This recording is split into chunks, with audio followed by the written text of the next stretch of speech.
हाँ जी. Yes, over to you, Meena. Okay. So good evening, everyone. I'm Jai Gurudev. We have today with us Dr. Shailesh Rao, and he is an IT engineer by profession, by qualification, has over more than 3 decades professional experience, and he's one of the pioneer of internet in early days. So those who know about IT definitely knows about Dr. Shailesh Rao. But few years back, he had thought about planets, climate, and then he has dedicated his life now to work for climate healing. So we will listen from him only how he's working and what made him, switch this career or maybe area of work. So over to you, Dr. Ram. Yeah. Thank you so much. Yes. Welcome Shailesh ji, आपका बहुत प्यार और सम्मान के साथ स्वागत करता हूं, और जो अटेंडीज है अभी जूम में उनका भी स्वागत है, और बाकी जो लोग यूट्यूब में भी देख रहे हैं या देखेंगे बाद में देखेंगे, उन सबका भी स्वागत है। आज का जो टॉपिक है बहुत ही इंटरेस्टिंग है और बहुत relevant to the day to day है, क्योंकि हमारा प्रगति एक तरफ से प्रगति होते जा रहा है, और ह्यूमैनिटी का उसके साथ में जैसे प्रगति और टेक्नोलॉजी हम यूज कर रहे हैं, इलेक्ट्रिसिटी ज्यादा यूज कर रहे हैं, इंटरनेट यूज कर रहे हैं, ये उसको हम रोक भी नहीं सकते हैं जितना हम ये जो टेक्नोलॉजी अभी ऐसा पॉसिबल ही नहीं कि हम इलेक्ट्रिसिटी को यूज ना करेंगे, टेक्नोलॉजी को यूज नहीं करेंगे और प्रोग्रेस नहीं करेंगे, रोड्स नहीं बनाएंगे, ये आज के दिन में पॉसिबल ही नहीं है। तो फिर भी हमें जो प्रकृति जो है हमारा, उसको भी हमें बैलेंस करना जरूरी है और उसको भी प्रोटेक्ट करना है। तो आज हम आपसे सुनने के लिए बहुत ही बेताब हैं कि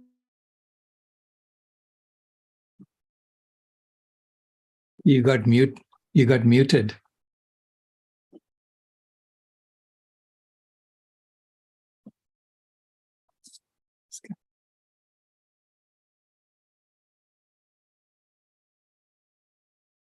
Ajay ji, you got muted. Sir ji, आपकी आवाज नहीं आ रही है sir ji. I am not coming between you and the audience. Welcome. Thank you. Thank you so much. I have a presentation, so I'm going to start sharing. Yeah. You disabled participant screen sharing. Hold on. Yeah. You can make me a co-host. Yeah. I'm making you co-host. Okay, I made perfect. you co-host now. Yeah, I made you co-host now. And do you want, जब आप बात कर रहे हैं तभी सबको mute रखना है? नहीं, it's okay. Okay, ना? No problem. Okay, sir. Over to you, sir. Thank you.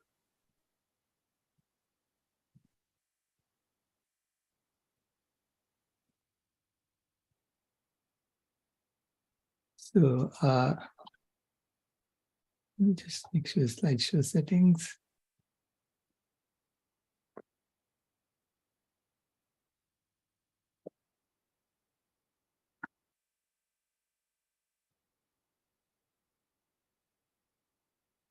Do you see the presentation? Yes. Okay. Yes.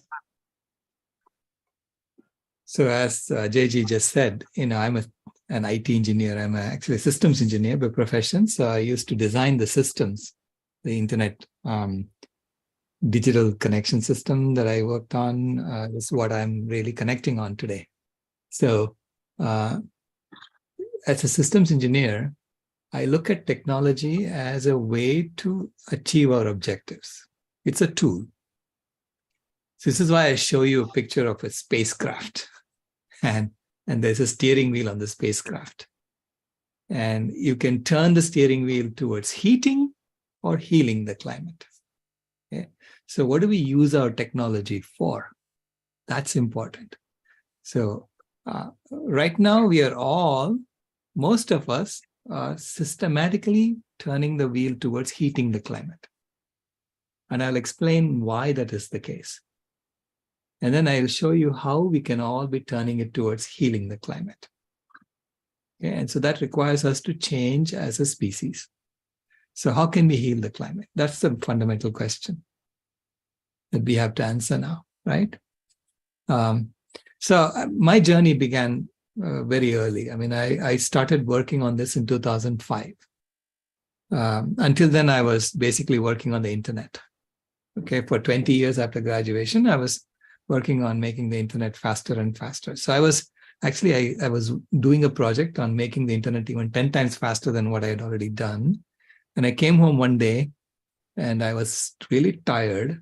And I turned on the TV and there was Al Gore talking about climate change, about global warming. And I was shocked.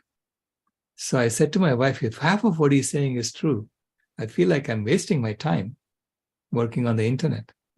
And she said, if you think it's that important, why don't you do it? Why don't you study it?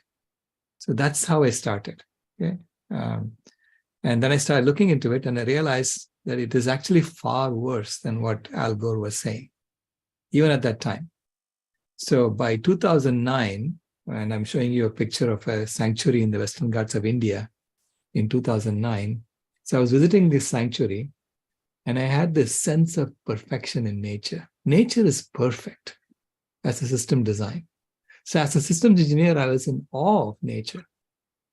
At the same time, I felt like we are the only species that doesn't belong in nature. Okay, that was the feeling I got. The reason this happened was I asked the owners of this sanctuary, hey, how did you make this happen? This is so beautiful. And they said, oh, we did nothing. We came and bought this coffee plantation and we tore down the fences and gave it back to the animals. And the animals did everything. I said, what? That's all you have to do to make the forest come back? He said, yeah, but we also had to do one more thing. We had to patrol the land and make sure that no human being comes inside. So that's when I felt like I don't even belong in my own home because I was born in this forest. So I thought only human beings don't belong in nature. Every other animal just lives and the planet thrives. Okay? And that was reinforced the next day when I was in the sanctuary and I saw this elephant breaking branches of trees, eating the leaves and throwing the branch away. Breaking another branch, eating the leaves, throwing the branch away. Okay? So I asked the owner, Pamela, isn't that elephant destroying your sanctuary? Don't you want to stop that? And she said, no. Wherever the elephant broke branches of trees, that's where the sunlight streams to nourish the underbrush. Wherever the elephant trampled on bushes in the forest, that's where new pathways are formed for all the other animals. So the elephant has no choice but to belong in nature. So I said, wow, the elephant has no choice but to belong in nature, but humans have a choice not to belong in nature. Is that what's going on? Are we the only species that has this choice? And then a year later, my granddaughter was born. Hold on. Okay. My granddaughter was born. And when she was a month old, I went to see her. And she was born in Phoenix, Arizona. And I was living in the San Francisco Bay Area at that time. I went to see her when she was a month old. And I held her in my arms for the first time. And she looked up at me and she smiled. And she had this knowing smile, as if she was saying, what do you mean I don't belong? I belong exactly as I am in nature. And you haven't understood me. So that made me look at the entire picture from a different perspective. So she turned my head around and said, look at it as if humans belong in nature and explain why what we are doing is part of nature. So that started me on a journey of discovery. So I went back and started looking at all the literature, all the scientific data, and trying to understand it from the perspective that humans belong exactly as we are. Okay, so to me, she has become my greatest teacher. Okay, that's how I started. And guess what? Everything started fitting. Everything started making sense when I looked at it from that perspective. So we keep telling ourselves that climate change is caused by humans burning fossil fuels. There is also one other component we talk about called land use. Okay, so this is how the story is being told to us. It's mostly because of fossil fuel use and a little bit because of land use. So land use change, they say, is only 15% of the total. And you see that, the emissions of CO2, carbon dioxide from land use, is only about 15% of the total. Mostly it's from coal, oil, and gas. Okay, that's what is happening today. But then they also tell you that once you emit CO2 into the atmosphere, carbon dioxide into the atmosphere, it stays there for thousands of years. I said, well, if it stays there for thousands of years, we should also be considering the CO2 we emitted thousands of years ago. Yet, they only start counting from 1850 onwards. So you can see 1850, land use was the leading cause of human CO2 emissions. Today, it is fossil fuels, but 1850, it was land use. But land use, we have been doing for tens of thousands of years, 10,000 years at least, right? So if you start counting from then, you will see that land use is actually the leading cause of climate change. So I started saying, okay, look at first of all, it's not the CO2 we emit today that's important. It's the CO2 that we've emitted all along. You have to add it all up. And when we add it all up, land use is actually number 2 compared to coal, even starting from 1850. So this is the cumulative human CO2 emissions, right? If starting from 1850, but then if you start from 10,000 years back, land use overwhelms coal, oil, and gas. So that tells a different story. It's not just fossil fuel use. It is what we are doing to Mother Earth. It's what we are doing to the land. And why are we doing this to the land? That starts us in a different direction of exploration.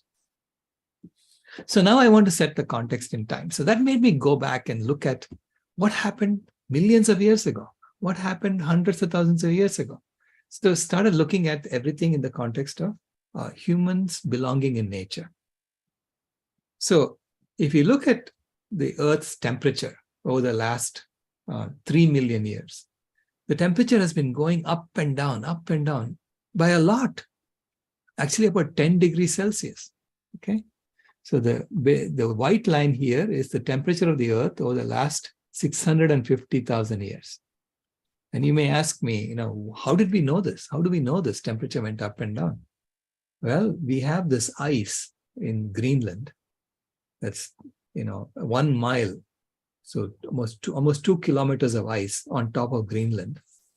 And what scientists did was they drilled through the ice and lifted it all up. So the small cylinder, they drilled it through the ice, lifted it all up, and then they sliced it layer by layer and analyzed the air bubbles that got trapped in the ice. And through that analysis, we can tell the temperature, we can tell the carbon dioxide level in the atmosphere at that time. Okay? That's when the snow fell in Greenland. So by doing that, we were able to reconstruct the temperature of the Earth over the last 3 million years. Actually, they did it only over the last 650,000 years in this diagram. Okay. And we noticed that there have been over 10 ice ages in the last 650,000 years. And if you go back 3 million years, I think there are over 100 ice ages. Okay. And during those ice ages, the temperature used to go up and down based on small variations in the Earth's orbit around the sun. Okay. And so this is normal, meaning the Earth wobbles around the sun as it's going around the sun, and very small wobbles are causing different amount of energy to fall on Earth. And so that caused these ice ages. So we know the mechanism also. So during this time, the Earth spawned us as a species when the temperature was going up and down by 10 degrees Celsius. So it was in an ice age and very short periods above when we were in the warm period between ice ages. Okay. And 500,000 years ago, humans were given control of fire. This allowed us to start heating the Earth. If we wanted to heat the Earth, we now knew how to do it because we had control of fire. That happened 500,000 years ago. And then 50,000 years ago, we found partnership with wolves. The wolves became our companions. So they became our dogs. That allowed us to spread out of Africa and go to every part of the world. So we became like an invasive species everywhere. Okay, and that happened in the last ice age. And because it happened during an ice age, food was scarce. So we were forced to eat animals. We were forced to eat animal foods. That's how we spread from Africa to every part of the world. And then in the current warm period, which is right here on the right-hand side, you see the temperature came out of the ice age, and it looks exactly like the warm period that happened 3 ice ages ago, which is also shown in red, 3 ice ages ago. So I circled that in red also. But instead of going down to another ice age again, the temperature stayed flat and it started going up now. So what happened during this time? So when you look closely, you'll see that human beings started heating the climate. Our ancestors started doing that by burning down forests and by raising animals for food, with our companion animals. So our animals actually were co-creators of this climate heating.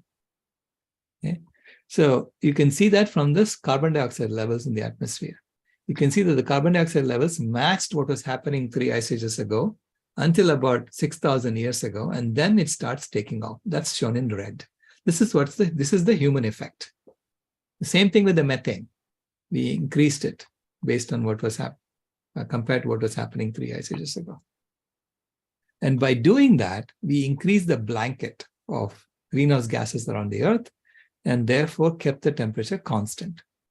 So the reconstructed temperature of the Earth, this is what it is in red.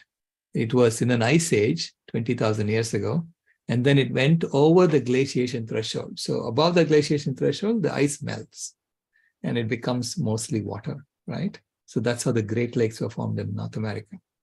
So the temperature went above that glaciation threshold, and then it would have gone back to another ice age 5,000 years ago, except because of what our ancestors did with the land, the temperature stayed flat. So we are just like the elephant. Instead of breaking branches of trees, we are burning trees. And we were actually doing something for nature. We kept the temperature constant. And then over the last 200 years, we discovered fossil fuels and we started burning them. And by that, we increased the temperature by another 1 degree Celsius. And this is happening really, really fast. And because it's happening really, really fast, we are in danger of overheating the climate. It's just like the Earth has a fever now, right? The Earth has a fever. If you give the Earth tens of thousands of years for this 1 degree, 10,000 years for this 1 degree temperature increase, then she'll be happy. It'll be okay. But if you do it in 100 years, it's too fast, right? And it's like the Earth has a fever. So now we are at this threshold where we have to decide whether we want to continue heating the climate, in which case we can even cause a near-term extinction. So meaning we can kill ourselves all off. Just like the Earth, if our body has a 5 degrees Celsius increase in temperature, we'll die. That's called a huge fever, right? In the same way, the Earth has a 5 degrees Celsius fever in the next 100 years, she's going to die. And we'll all die with her if that happens. Or we can change today and start healing the Earth, healing the climate. And this, I call this the greatest transformation in human history. If you do that, it is bigger than discovery of fire. It's bigger than agriculture. Okay, this transformation that I'm talking about. And I'm going to talk about what this transformation really requires us to do. Okay, so we can transform, and then we can become the climate healing species that maintains that temperature for all of creation to thrive. So we can bring the temperature to this thermostat setting and keep it there. So I say that as soon as we recognize that we are heating the climate, we have a responsibility to start healing the climate and to become a climate healing species. And we can do that because of the land use. So the way we are using land right now, we are really mismanaging it. Okay, you see the desert that starts at the western edge of Africa, goes all the way into India and becomes the Thar Desert, goes all the way into China and becomes the Gobi Desert. And this desert is actually caused by human use. So you see the desert growing in Australia, desert happening in North America, in South America, in South Africa. I mean, there is a saying that forests precede civilization and deserts succeed them. So we are turning forests into deserts. That's what we do in civilization. That's how we heat the climate, right? So if you look at the land use on the planet, human beings are using 91% of the land area of the planet, the ice-free land area of the planet. So I don't look at the ice, like Greenland and Antarctica, I don't look at that. That's land covered by ice. But if you look at other lands, 91% of it is used by human beings for something or the other. Only 9% is original forests, original ecosystems. That so far, supposedly they're untouched, but I can show you that we are still touching that too. Okay, so if you look at all the land that we are using for growing our plant foods, the foods that we eat directly from plants, and that constitutes 85% of the land, 85% of the food we eat. Okay, that's here. If you take all that land and put it in one area, it'll fit inside Australia. So it's only about 7% of the land area of the planet. That's giving us 85% of the food we eat. If you take all of the cities that we have built, all the cities, all the highways and the railroads, and put it in one area, it'll fit inside Madagascar. So it's not that big. It's only about 1% of the land area of the planet. If we take all the land we're using for biofuels and put it in one area, it'll fit inside South Africa, somewhere near South Africa. So, okay. Now, if you take all the land we're using for our animal foods, this is for meat, dairy, eggs. These are land animal foods. And that's only 12% of the food we eat worldwide. And we put it in one area, it will cover all of Europe, most of Asia, and a little bit of Africa. This red area is 43% of the land area of the planet just to get 12% of the food we eat. Deserts are formed by raising animals for food. The main reason for forming deserts is because we are raising animals for food. And that's another 20% of the land area of the planet. So think about that. So 60% of the land area of the planet, more than 60%, is being caused by animal agriculture. Timberland, this is forestry, so-called forestry, which is, growing our own trees. So we chop down the trees in the forest and then we plant our own trees and we grow that. And that's for making paper and lumber and things like that. So that land will cover all of North America, all of Central America, and a little bit of South America. So original forest is only in the bottom half of South America. Okay, so that's only 9% of the land area of the planet. And this is why animals are dying at a very, very fast pace.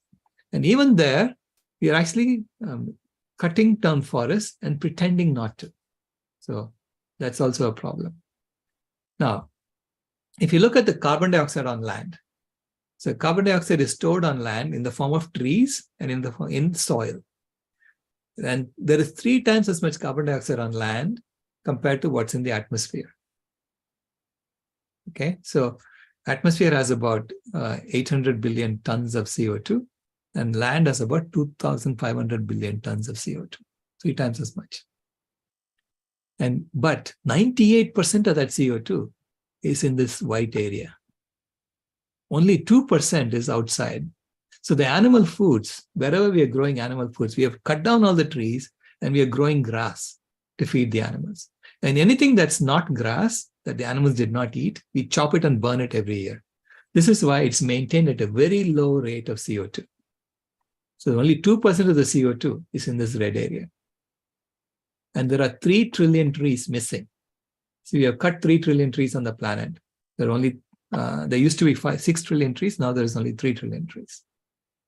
So this is why if we restore the forest that used to be there, where we are currently growing animal foods, we can reverse climate change. Okay, and based on this, I'm claiming that animal agriculture is the leading cause of climate change. And is responsible for at least 87% of greenhouse gas emissions on an annual basis. And what I mean by that is that if we stop eating animals, if we all go vegan, okay, animals meaning no dairy, no meat, no eggs, just remove animals from the equation. Right? Don't use animals for any purpose whatsoever. Just live off the land. Okay? of fruits and vegetables and grains and plant foods only. If we did that, then the CO2 emissions into the atmosphere will decrease by at least 87%. That's the claim. And because we are using land like this, wild animals are dying at a very fast pace, because every year we cut more and more forests and turn that into dairy farms or meat farms. And that's why the planet is dying. So between 1970 and 2010, 52% of the wild animals on the planet died. They disappeared in terms of total weight. And that became 58% by 2012 and 68% by 2016. So we are on track to hit 100% by 2026. So this is very, very fast. It's happening very, very fast. The planet is dying in front of our eyes. And I'm saying we have to stop cutting down forests. We have to stop killing animals. Okay? And that's also, we have to do that by 2026. And the climate tipping points, there are several tipping points in the climate that's also warning us. Better stop and change and become a climate healer, otherwise I'm going to kill you. That's what nature is telling us. Okay? If you want to die, I'm going to kill you. But we are acting like we want to die right now. So that's why this is happening. So there are 6 different thresholds that we probably have crossed or not crossed. We don't know. It's all between less than 2 degrees Celsius. So we are at 1.2 degrees Celsius now. Okay. And so West Antarctic ice sheet collapse, coral reef die off, Labrador sea ice. So all these are tipping points that we may have crossed, but we don't know.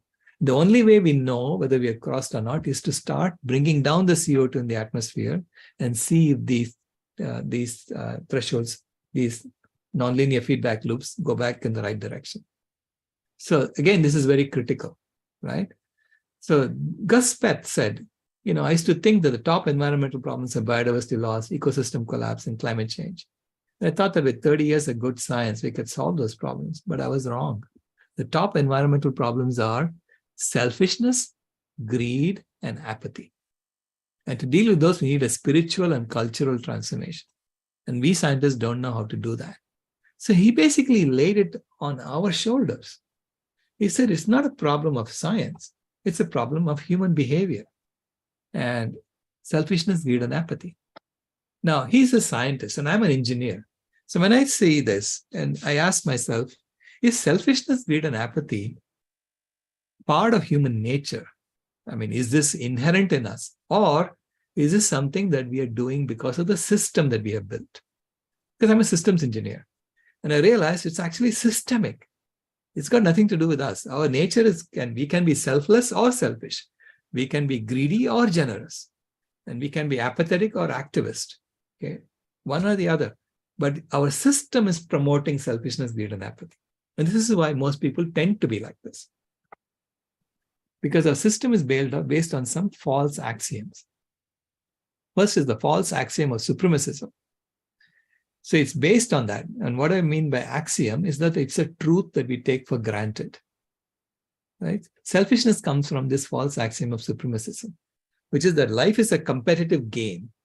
So we think life is a competitive game in which those who have gained an advantage may possess, enslave, and exploit animals, nature, and the disadvantaged for their pursuit of happiness. This is what I call the might is right rule. And you can see that it's an axiom in our civilization because you see animals sitting in cages and we think it's normal. We see animals having leashes, we think it's normal. We see poor people begging and we think it's normal. Right? This is the might is right rule. And this is where the selfishness comes from. The second is the greed comes from the false axiom of consumerism, which is that the pursuit of happiness is best accomplished by stoking and satisfying a never-ending series of latent desires. It's what I call the Ravana's rule. The Ravana's. And this is where the infinite consumption model comes. So if you look at all economists, every economist is trying to grow the economy more and more and more. Why? Because they are assuming that every human being wants to consume an infinite amount of stuff. So there is no end to this. Everybody wants more and more money. Everybody wants more and more things around them. And because they think that's where the happiness is. And this is what I call the greed is good rule. Now, there is not a single religion in the world that ever said that greed is good and might is right is the right way to live. There's not a single religion. Okay? So we are doing something that is completely against our own religions, and we are wondering why is the planet dying around us. And the third is apathy. Apathy comes from the false axiom of global hunger, because our economy is built on the assumption that the entire economy will grind to a halt unless a significant portion of humanity, about 10%, have to be chronically hungry. If they're chronically hungry, only then will they do these jobs that no one will do otherwise, right?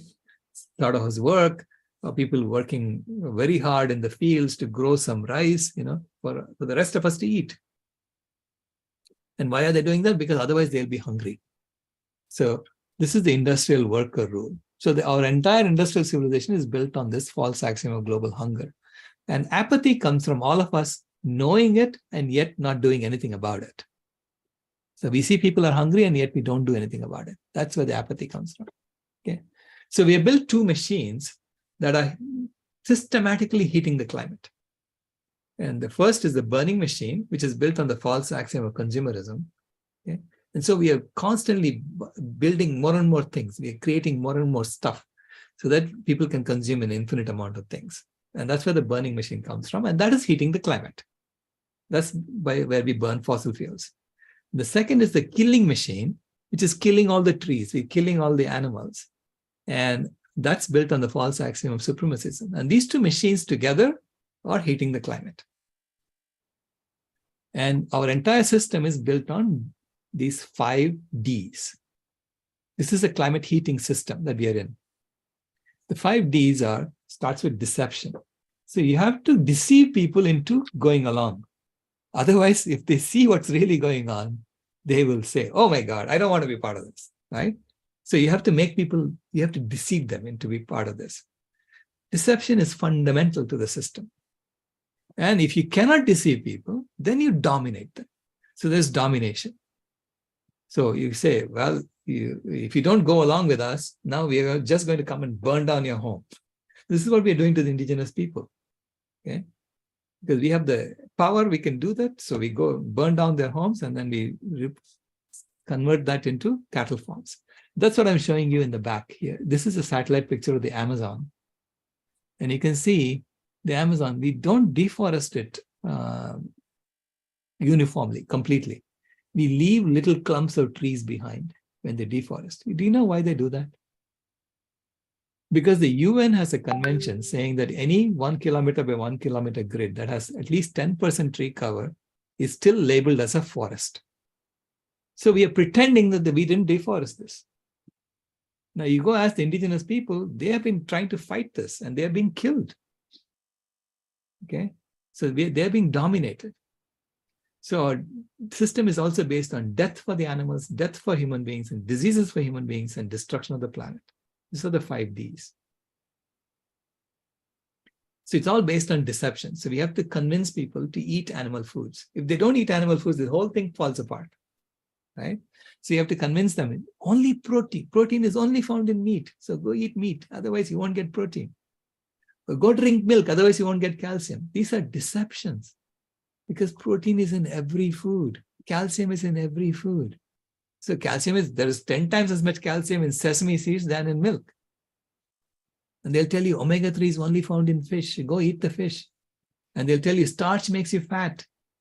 These are all lies. These are deceptions. Okay. So our entire system is built on deceptions. If you can deceive someone, then you will win in the game. That's the game you're playing. There are 4 deadly dietary deceptions, and that's what Dr. John McDougall pointed out. And you can look them up in mcdougallfoundation.org. And then there are 6 deadly climate deceptions. So the same thing is happening in the climate change literature also. They're trying to convince us that it's not animal agriculture, it is only fossil fuels. So this way you don't go and change your diet. If you change your diet, the whole thing falls apart, okay, for them. So there's a timeline deception that's based on looking at only from 1850 onwards. There is a methane averaging deception. Methane is one of the most powerful greenhouse gases. In fact, but it goes away within 8 years. So it's a half-life of 8.4 years. So every year you have to replenish the methane. That's how you keep the heating going. And how do you do that? Because animal agriculture is the leading source of methane emissions. So if you knew that and you will stop eating animals, if you stop consuming dairy and meat, then methane will come down very rapidly. And therefore the heating will come down rapidly. Okay. So if people knew that and they start all going vegan, then the whole thing falls apart. Right? So there are deadly climate deceptions that they use to keep us consuming animals. So I'll go through some of these later, but know that this is part of the problem. Okay. So here, I created a model. Because systems engineer, when I have to solve a problem, my first thing I do is I create a model for what is going on in nature. And then I say, you have to go implement the solution based on this model. And once you implement, you can go and measure what's happening in reality and come and refine the model. So that's how systems engineering works. So I created a model for climate change with the two machines, the burning machine and the killing machine. The burning machine is pouring 35 liters per minute into the bathtub. So this is in the model, there's a baby sitting in a bathtub. And the bathtub has 1,000 liters of water. And that corresponds to the 1,000 billion tons of carbon dioxide we've added to the atmosphere since 1750. And so the bathtub has two faucets pouring water into the bathtub. And that's causing the water level to go up, right? And I say that you are a plumber and you have to come and save the baby and drain the bathtub. Okay? And if the water level goes over 1,200 liters, the baby will drown. So that's your problem. So it's an immediate problem, right? And you have to now turn off these taps. But how do you turn off these taps? Because the taps are also connected to these tanks. So there's a tap, the burning machine faucet, that is pouring 35 liters per minute into the bathtub. But it's connected to the aerosol tank, so that for every 1 liter per minute that you turn down the burning machine faucet, it opens up the aerosol tank and lets 10 liters pour out of the aerosol tank into the bathtub. So this aerosol tank corresponds to the cooling gases we put into the atmosphere. See, when we burn things, not only are we putting heating gases, we're also putting cooling gases. And how does a gas cool? A gas cools when it reflects visible energy. And if the gas reflects infrared energy, it heats. If it reflects visible energy, it cools. This is basically reflecting sunlight back into the space, right? So those are the cooling gases that we also emit when we burn fossil fuels. And those cooling gases only stay for a few weeks and they go away. This is why you have to keep burning more and more fossil fuels in order to keep the cooling gases there. And that's represented by this aerosol tank. And the killing machine is pouring 15 liters per minute into the bathtub. That corresponds to the 15 billion tons of CO2 we add to the atmosphere when we burn, when we cut down forests, right, for animal agriculture. But it's also connected to the drain of the bathtub. And this represents the forest that we could bring back on the land that we are currently using for grazing animals. So if we stop eating animals, that drain will open up and allow 30 liters per minute pour out of the bathtub into the vegan reforestation tank. That's my estimate on how much CO2 will be sequestered by regenerating forests on that land. Okay. So, and then the vegan reforestation tank has 2,000 liters of water. That corresponds to the 2,000 billion tons of CO2 you could be storing on land today if we all went vegan. So over time, you can bring back that forest and that will store 2,000 billion tons of CO2 land. So the forests, when they grow, they're actually taking CO2 from the atmosphere. That's how they grow, okay, through photosynthesis. So that's how you can, so this is the model. Now I'm going to do 4 animations and show you what happens in the model. So first thing I'm going to show you is what happens if we do nothing. How many minutes do we have before the baby drowns? I'm going to assume that the baby is will drown if the water level goes up to 1,200 liters. That's about 20% more CO2 than what we have in the atmosphere today. Then I say that at that point, all life will die off because you would have triggered so many nonlinear feedback loops, it'll be impossible for us to return. Okay? So that's my assumption. You could argue whether it's 1200 or 1250, but somewhere in that region, we're going to be hit a point of no return. Now, remember, 1 minute is like 1 year in reality, and 1 liter is like 1 billion tons of CO2. So that's the correspondence between the model and reality. So the first animation I'm going to show you, if you do nothing. Second animation I'm going to show you is by turning down the burning machine by 15 liters per minute. I'll show you what happens. And then third animation I'm going to show you turning off the killing machine, turning it down by 15 liters per minute. Fourth animation I'm going to show you both. And then I'm going to show you what is the optimum solution. Suppose I gave this to a student who is writing for IIT entrance, right? I give him this and I tell him, what is the minimum you need to raise the water level in the bathtub before you can, in order to save the baby? And I'm assuring you that every IIT student who gets into IIT will be able to solve this problem. This is not a complex problem to solve. Okay, so, and then I'll show you what the optimum solution is. And then finally, I'll show you what happens if we wait 5 years or 5 minutes. If we wait and you say it's going to take us time, and then it's slow change. Change has to be slow. You cannot rush it. I'll show you what happens if we did that. So first animation, if you do nothing, baby dies in 4 minutes. Why? Because there is 35 liters pouring from the burning machine faucet, 15 liters pouring from the killing machine faucet, and then the water level goes up to 1200 liters in 4 minutes, and the baby drowns. Right?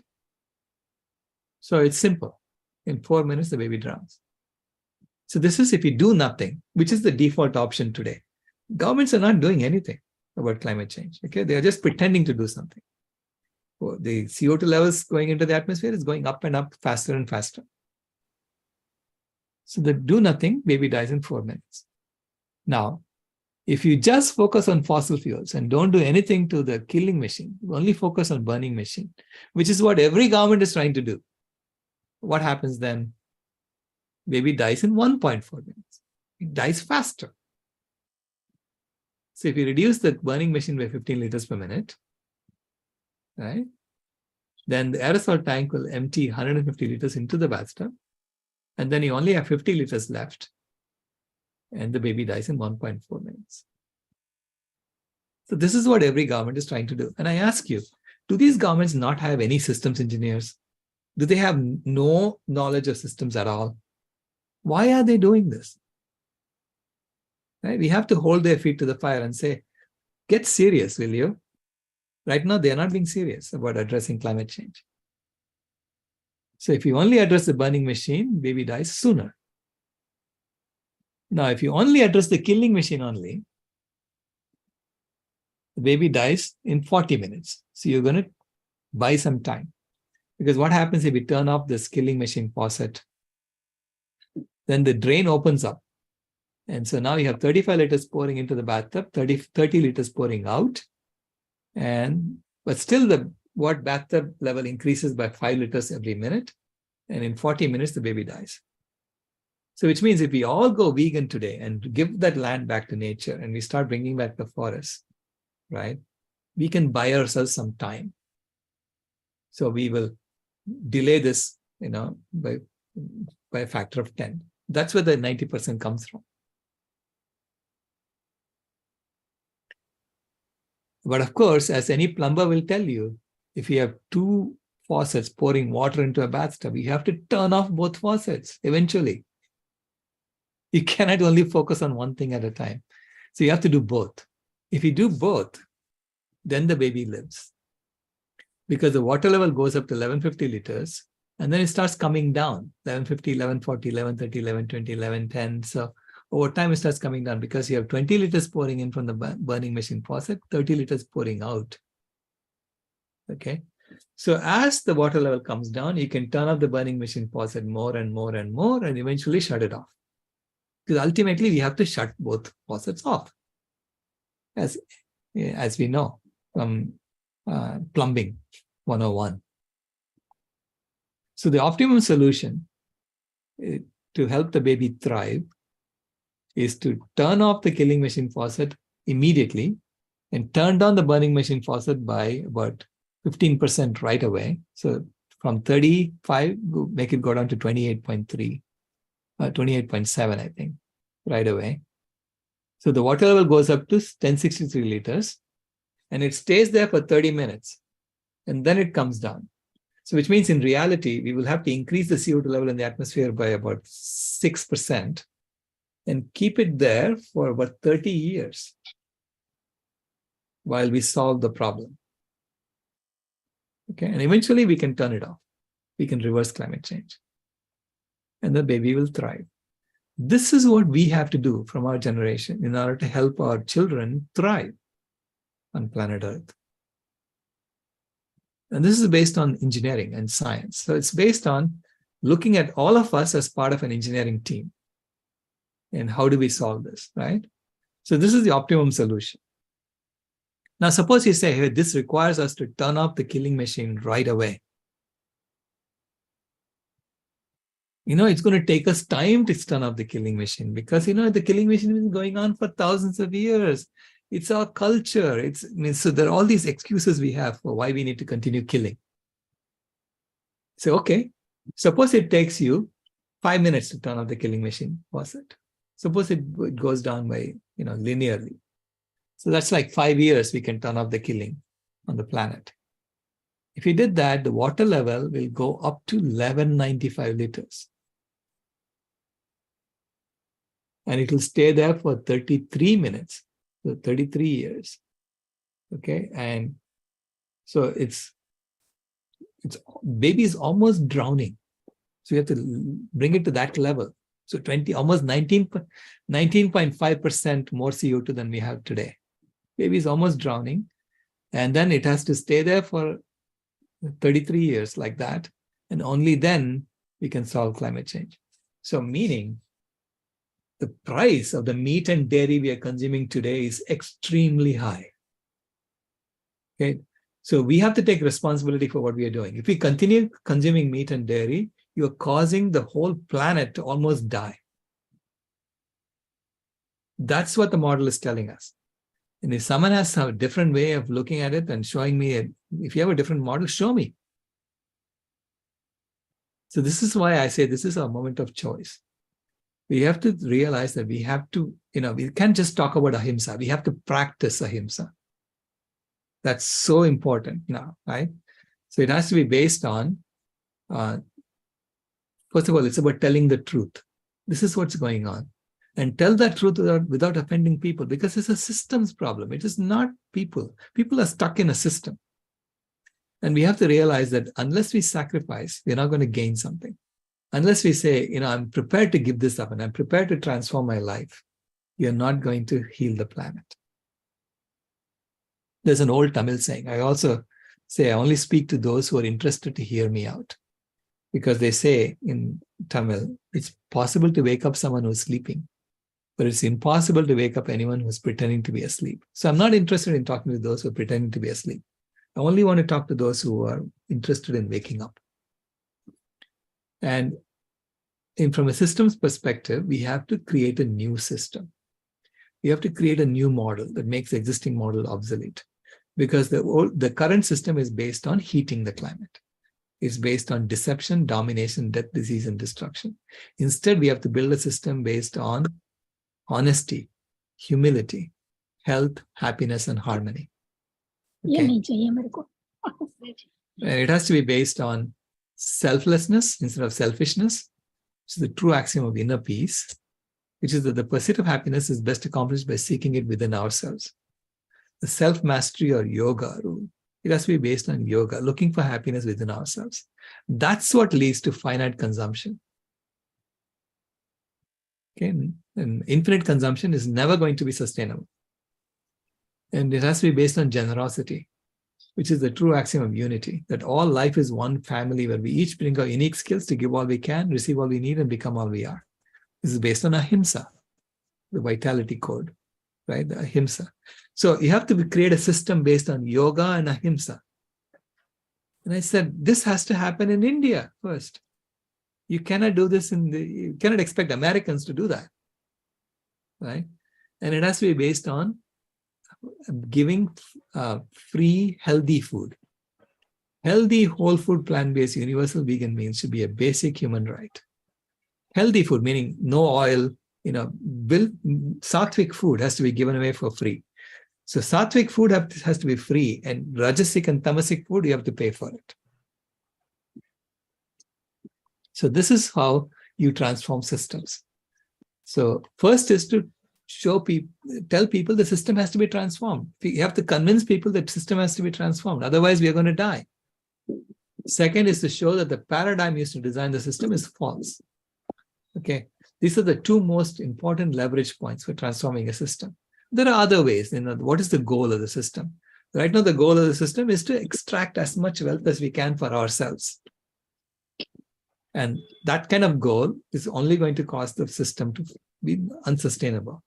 If you want to create a system that's sustainable, the goal has to be common. It has to be to bring back the ecosystems of the planet. If that's our goal, then we will all collaborate to make that happen.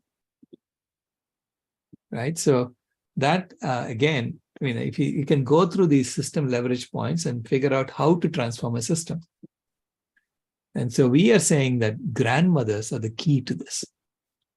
And vegan grandmothers are the key to this, because grandmothers, if grandmothers are in charge of the system, no one will go hungry. That's the beginning. If no one goes hungry and everyone is getting fed healthy food, then you can then you can transform the system, and we can start healing the climate. So I wrote a book about this, and a book about how my granddaughter helped me understand how to transform this system, how to heal the climate. It's called The Pinky Promise. And I've been going on a tour of this with the book. The book is available on Amazon. You can buy it, or I can send you a PDF. Okay. So it's actually very simple, right? So we all have to have courage to be kind, because it takes courage to be kind when everyone is cruel around you. If we are all kind, then the planet will be fine. So have courage, be kind, and all will be well. And this again, these are principles that my granddaughter taught me by taking me to this movie and say, watch it. And so I went with her to see Cinderella when she was 4 years old. And I found these 3 principles in the movie. Second is, just because it is what is done doesn't mean it's what should be done. Just because we have been eating cheese all along doesn't mean you have to continue eating cheese, right? We can change. So that's the second step. Second principle is examine everything that you're doing and throw away that which doesn't make sense anymore. And the third is imagine the world as it should be and act for it, not the world as it is. What kind of world do you want? Do you want a world in which wild animals are thriving? Well, you have to work for it. You have to act for it. So with that, I'm going to stop talking and throw it open for questions and discussions. Wow. Really fantastic presentation and very enlightening also. So really interesting and eye-opener, I would say. Yeah, from which place? Where are you speaking from now? I'm speaking from Arizona, Phoenix, Arizona. America, US. Yeah, very good. Yeah. So yes, wonderful. Yeah. Tell me. No, but I'm coming to India next week, actually. So. Okay. So how is the how is the awareness spreading in the US on this topic? It's growing. So we have a Vegan Earth Day march happening on Saturday. So I'm going to Los Angeles for that march. And so we are saying, if you want to take care of the earth, you have to stop the killing machine right away. Yeah. Our listeners are open for all these ideas. Who is whether East is contributing more to this CO2 or East is contributing more? Which one? Whether the Western countries are contributing more to this atmospheric loss, or CO2, yeah. Western countries who are contributing more to this? See, we have all contributed to it. So if you see a forest has disappeared, you contributed to it. Okay, we have all contributed to it. So I say this is not the time to understand the time to start blaming people, but it's a time to look at solutions. How do we create solutions out of this? And how do we inspire everyone to come along for the solution? Because I say that there is no time for blaming or any such negative reactions. The time now is for us to say, what is the path forward? Okay, and what do we need to do? Means I mean to say, everywhere on Earth, whether it's west or east, everywhere the same way the forests have been killed, Right. or it is more on only one part of the Earth, it is more and less in other side. Maybe in Africa and all that, it may be less, something like that could be there. No? That's what I just want to know. Right. I understand it geographically out of general knowledge, not for blaming point of view, but to understand. See, only when we know the problem, we can think of solution. No? And we also should know if we are better off, then we would like to know better that where we are also. No? Right. See, if you think about it, it's happening everywhere. So the forests have been cut everywhere. Right now, we are cutting in the Amazon because that's the last remaining forest on the planet. And we are cutting in the Congo, the last remaining forest on the planet, because we have a system that looks at every tree as money, every animal as money. It monetizes everything. That's a system we have, right? So you see an elephant walking, you see $1,000 bill walking. Well, because the elephant has tusks, and if you sell the tusks, you can make $1,000, right? You see a tree, you see $1,000 standing around. Because if you cut that tree and turn that into lumber, you can make $1,000. So when we have that mindset, right, when we have that game, the game of money is driving us to do this.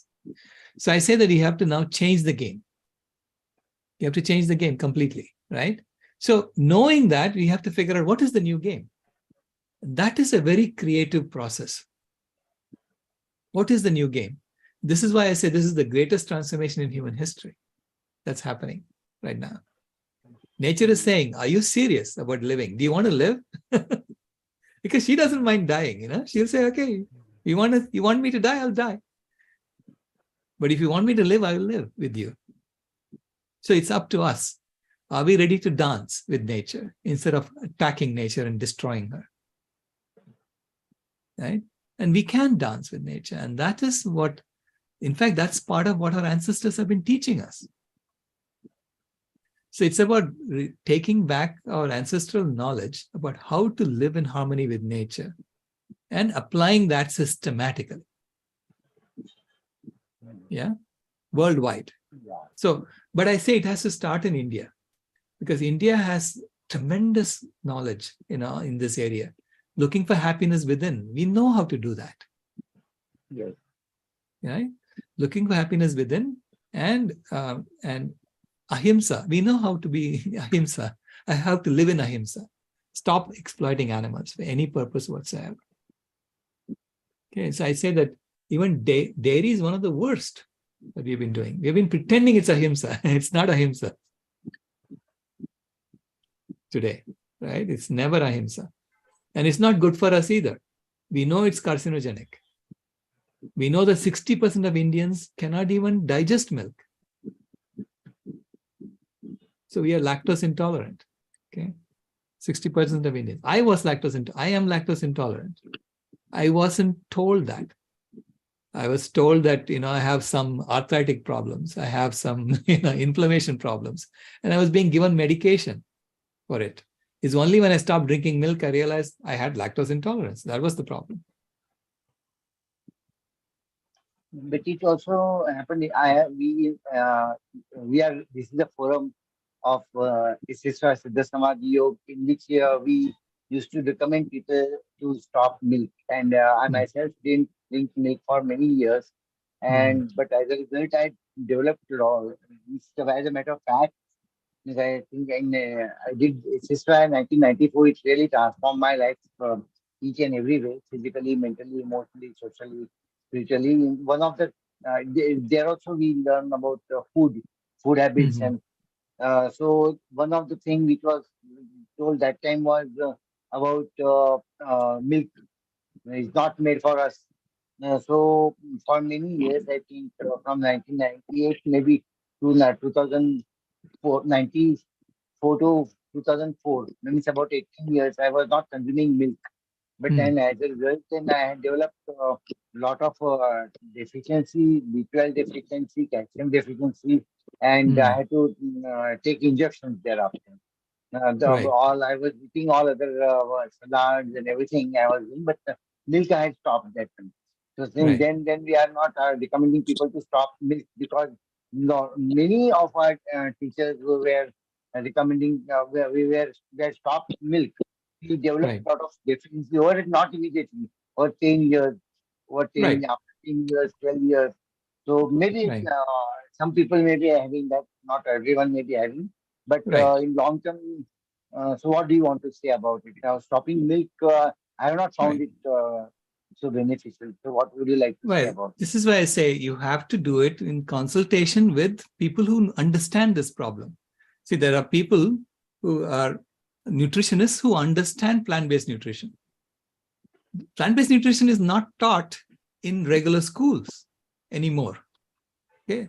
They only focus on getting you to eat more animals. Why? Because that's where the money is. The money is in making you eat animals, because then you'll get sick, then you'll get diabetes, and then they'll give you pharmaceuticals for the rest of your life. This is a system. So when you have a system like that, you have to go and, you have to find like Sharan India, go consult Dr. Nandita Shah. She will tell you how to get those nutrients from plants, because she knows how to do that, right? And if you go to a regular doctor, he'll tell you go drink milk, because that's the only thing he knows, right? So if you go to a doctor like Dr. Nandita Shah or someone from Sharan, or someone who's a plant-based nutritionist or a lifestyle medicine doctor, they have been taught now how to deal with these kinds of issues, right? Like I had vitamin D deficiency because I was no longer drinking vitamin D reinforced milk, because milk, they put vitamin D in it because they have found it out, right? But they don't do that to soy milk. And this is why when I was drinking soy milk, I had vitamin D deficiency, right? So then I figured out that I have this problem, and then I said, okay, I'll take supplements, because what are they doing to the milk? They're adding the supplement to the milk. So I'll take the supplement instead. So we have to adjust. So I say you have to monitor your health. You have to be responsible for your own health. So I am doing like, yearly checkups. So it costs me like, 1,200 rupees per year to do a checkup. So I check up and I see what is deficient. If there is any deficiency, I address it.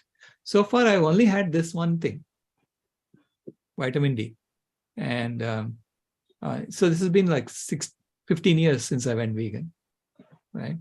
Calcium, I know I can take from sesame seeds. If you eat a lot of sesame seeds, you'll get calcium.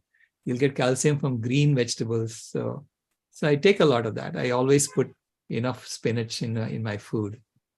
And so far, I haven't had any issues. But we all have to monitor ourselves. Yeah. And so I say the healthcare system has to transform also. The education system has to transform. Healthcare system has to transform. Everything has to transform. And we know it can be done.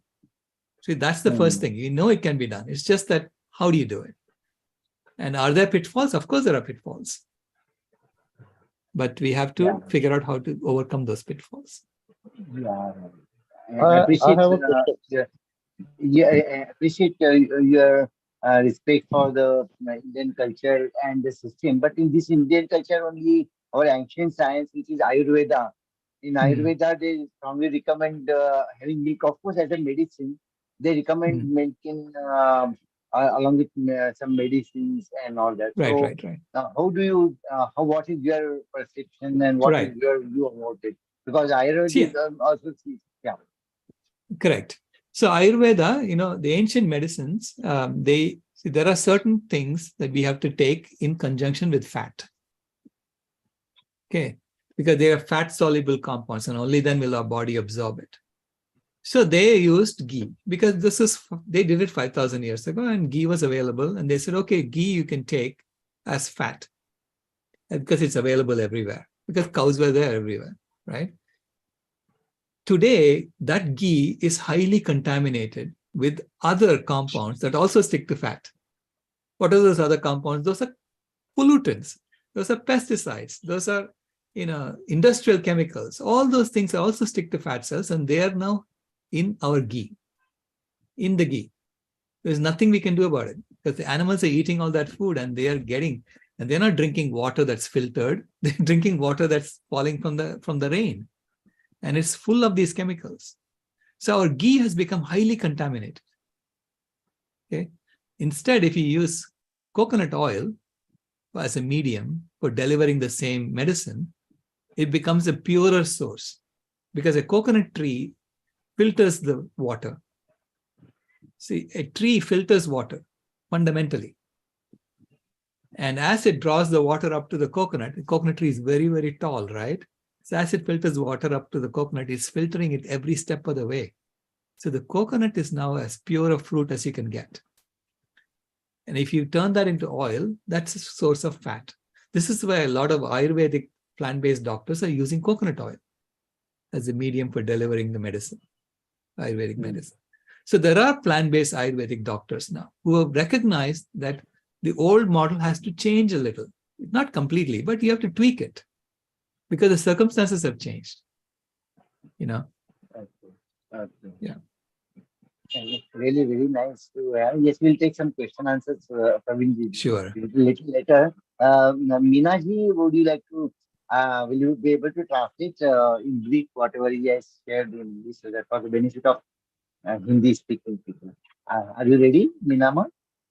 I will try because some of Yeah, the points I myself have, I'll have to go through again and again. But doctor Shailesh Rao ने 2-3 चीजें काफी important हमें बताई कि इतने सालों से हम सबको यही पता है कि ये जो क्लाइमेट चेंज हो रहा है, ग्लोबल वार्मिंग हो रहा है, तो वो फॉसिल फ्यूल्स को जलाने की वजह से हो रहा है ज्यादा करके. तो हम लोग हमेशा, हमारा सबका ध्यान, इवन गवर्नमेंट भी वही जगह पे फोकस लेके जाती है. बट डॉक्टर ने अपने प्रेजेंटेशन के थ्रू बताया कि एक्चुअली ये जो प्रॉब्लम है, एक तो उसमें हमारा लैंड यूज है, जो क्या बोलते हैं हम, फॉरेस्ट, पूरा जो नेचुरल ओरिजिनल फॉरेस्ट है वो हमने काट के वहां पे अपने हिसाब के, जो नेचर के नहीं लेकिन अपने हिसाब से जो हमें फायदा हो उस प्रकार के पेड़ या वृक्ष ज्यादा लगा दिए हैं. और काफी बड़ा लैंड हम लोग फॉरेस्ट काट भी इसलिए रहे हैं क्योंकि एक है कि एनिमल एग्रीकल्चर के लिए जो नॉनवेज इंडस्ट्री को पूरा सप्लाई प्रोवाइड करता है. तो ये वजह से हमारा क्लाइमेट जो ओरिजिनली काफी कूल था वो धीरे धीरे हीटिंग की ओर इतना बढ़ गया है. और आज अगर हम अपने आसपास देखते हैं तो हर एक चीज, मतलब हर एक चीज, ये एनिमल्स हो या नेचर का एक पेड़ भी हो, तो हम सिर्फ उसे अपने फायदे के लिए, हमारे पैसे कमाने के लिए ही हम यूज करते हैं. तो ये पूरा चीज अभी क्लाइमेट जो कूल था वो हीटिंग के वैसे लेवल पे पहुंच गया है कि अगर हम जल्दी इसके बारे में नहीं सोचेंगे, इसके बारे में अपनी खुद की आदतें नहीं बदलेंगे, विचारधारा नहीं बदलेंगे, तो हमारे पास मतलब टाइम ही नहीं है. ये पूरी धरती जैसे एक बार गर्मी से आगे खत्म हो जाएगी. और हम लोग में से काफी लोगों को ये कहीं ना कहीं थोड़ा अंदाजा है, थोड़ा पता है, लेकिन हम अपनी आदतों को ज्यादातर बदलना नहीं चाहते, बदल नहीं पाते, क्योंकि हम सब लोग एक सिस्टम में बने हुए हैं. और जैसे अजय भाई ने अभी बताया कि मिल्क क्यों लेना चाहिए, तो मिल्क के बारे में हमें बचपन से फोर्स ही किया जाता है कि लो, नहीं तो आप कमजोर रह जाओगे. तो ऐसी बहुत सारी विचारधाराएं, ऐसी बहुत सारी सिस्टम्स है जिसकी वजह से हम लोग थोड़ा बहुत पता भी है तो भी ज्यादा बदलाव नहीं कर पाते, और करने की कोशिश करते तो आसपास हमें वही चीज मिलती है जो वापस प्रकृति के लिए सही नहीं है, हमारे खुद के लिए सही नहीं है, और हमारे साथ जो प्लेनेट पे दूसरे एनिमल्स है या दूसरी कोई भी स्पीसीज है उसके लिए सही नहीं है. और ये जो पूरा प्रोसेस, उसमें डॉक्टर राव ने बताया कि हमारा ये जो एनिमल स्पीसीज है, तो उसमें अभी 2010 से लेके 2016 तक 68% है एनिमल स्पीसीज वो खत्म हो चुकी है. एम आई राइट डॉक्टर? Yes. या सो और हम अगर इस पर ध्यान नहीं रखेंगे तो आने वाले कुछ साल में, जैसे मैंने पहले डॉक्टर का एक प्रेजेंटेशन देखा था, उन्होंने 2026 मेंशन किया था. वो सेंस में तो सिर्फ 3 ही साल है. तो सारे जो एनिमल स्पीसीज है जो फॉरेस्ट में मिलते हैं, कैसे ओरिजिनल नेचुरल एनिमल स्पीसीज है, वो सारे खत्म हो जाएंगे. तो हमारे पास एक्चुअली टाइम बहुत कम है. और उन्होंने अपने मॉडल के थ्रू बताया, वो बाथ टब के मॉडल के थ्रू, कि हम मतलब अलग अलग गवर्नमेंट लेवल पे या काफी ऑर्गेनाइजेशन है ये काम करना चालू भी किया है और कर रहे हैं. लेकिन फिर भी ये जो कोर प्रॉब्लम क्या है वो है एनिमल एग्रीकल्चर. उस पर फोकस नहीं है. तो काम हो रहा है कहाँ, तो वो मशीन्स वगैरह के बारे में हो रहा है या तो फिर एनिमल्स के बारे में. और वो बाथ टब के मॉडल के द्वारा डॉक्टर राव ने समझाया कि अगर हम लोग एक एक चीज करते रहेंगे तो भी जो वो बच्चा दिखा तो वो वैसे भी डूबने वाला है. तो हमें एक साथ में दोनों चीज जो जिसकी वजह से ये सारा क्लाइमेट हीट हो गया है, इतनी ज्यादा मतलब लेवल पे ये बात आ गई है, वो दोनों चीज को एक साथ में एड्रेस करने से ही होगा. और वो उसके लिए हमें बेसिक थोड़ा चेंज करना पड़ेगा अपनी विचारधारा में, अपनी लाइफस्टाइल में. और उन्होंने ये भी कहा कि हम ये बात इंडिया से ही शुरू कर सकते हैं, इंडिया में ज्यादा कर सकते हैं, क्योंकि हमारे पास हमारा स्पिरिचुअलिटी का, योगा का, अहिंसा का बेस है. और इसके द्वारा हम ये अच्छी तरह से समझ भी सकेंगे और हम ज्यादा अच्छी तरह से कर भी सकेंगे. I hope I have covered, I mean, more or less. Meena ji, you should be giving my delivery, my talks. You do it in 10 minutes what I took a whole hour to do. Yes, sir. इस platform पे ज्यादा क्योंकि हिंदी लोग normally रहते हैं तो और हमारे सेशंस हिंदी में होते हैं, इसलिए मैंने मीना जी को रिक्वेस्ट किया था कि आप हिंदी में इसको पढ़ा सकते. तो बहुत बहुत बेखूबी से उन्होंने अपने nice, very nice Meena ji, very nice. और ये सभी दिस आई रिक्वेस्ट, या मैं भी कुछ ऐड करना चाहूंगा इसमें कि हमारे गुरुजी बोलते थे कि स्पेशली जो पेड़ है वो जब तक जंगल में खड़ा है उसका कोई वैल्यू नहीं है. जब भी वो कट जाता है तभी ग्रॉस नेशनल प्रोडक्ट में बढ़ोतरी हो जाती है कोई देश के. तो इस तरीके से जो हमारा जो पूरा अकाउंटिंग सिस्टम और ग्रोथ डेवलपमेंट की जो पैटर्न्स हैं वही पूरे गलत हैं. क्योंकि जब तक वो एक्चुअली जो standing tree is much more precious than the cut tree. Like, but unless the trees cut, it doesn't get added to the national product of the country. Exactly. तो और गुरुजी बोलते थे कि स्पेशली वेस्टर्न कंट्रीज में एक एक व्यक्ति के पीछे एक एक गाड़ी रहती है इतना. और इतने बड़े इसी रहते तो उससे इमिशन बहुत ज्यादा होते हैं.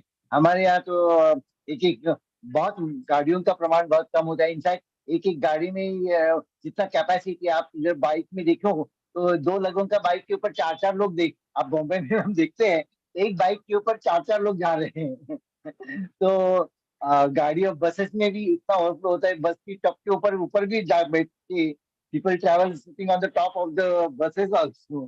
तो utilisation of resources, optimum utilisation of resources जो है वो इधर बहुत ज्यादा अच्छे तरीके से होता है कंपेयर टू वेस्टर्न कंट्रीज में. लेकिन वो इधर वो रिफ्लेक्ट नहीं होता है क्योंकि जब भी वो लोग परचेज करेंगे हर पर्सन के लिए कि गाड़ी होगी तभी वो बोलते हैं कि हाँ ये this country is more rich and more developed because our patterns and standards themselves are defective.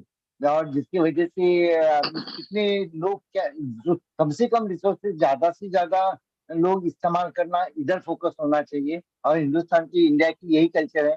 मेरे इस घर में जिसमें मैं बैठा हूँ उधर पहले ये रेंजर रिचार्जर सर लास्ट 26 सालों से चल रहा है. ये 18 का हॉल है. इसमें 50-50 लोगों के सत्संग होते थे. अभी जो इधर हम ऑनलाइन कर रहे हैं लॉकडाउन के पहले और कुछ साल पहले तो मीन्स इतना एरिया में सब जगह भी नहीं है फिर भी सब लोग आजू बाजू में बैठ के वो सत्संग अटेंड करते थे.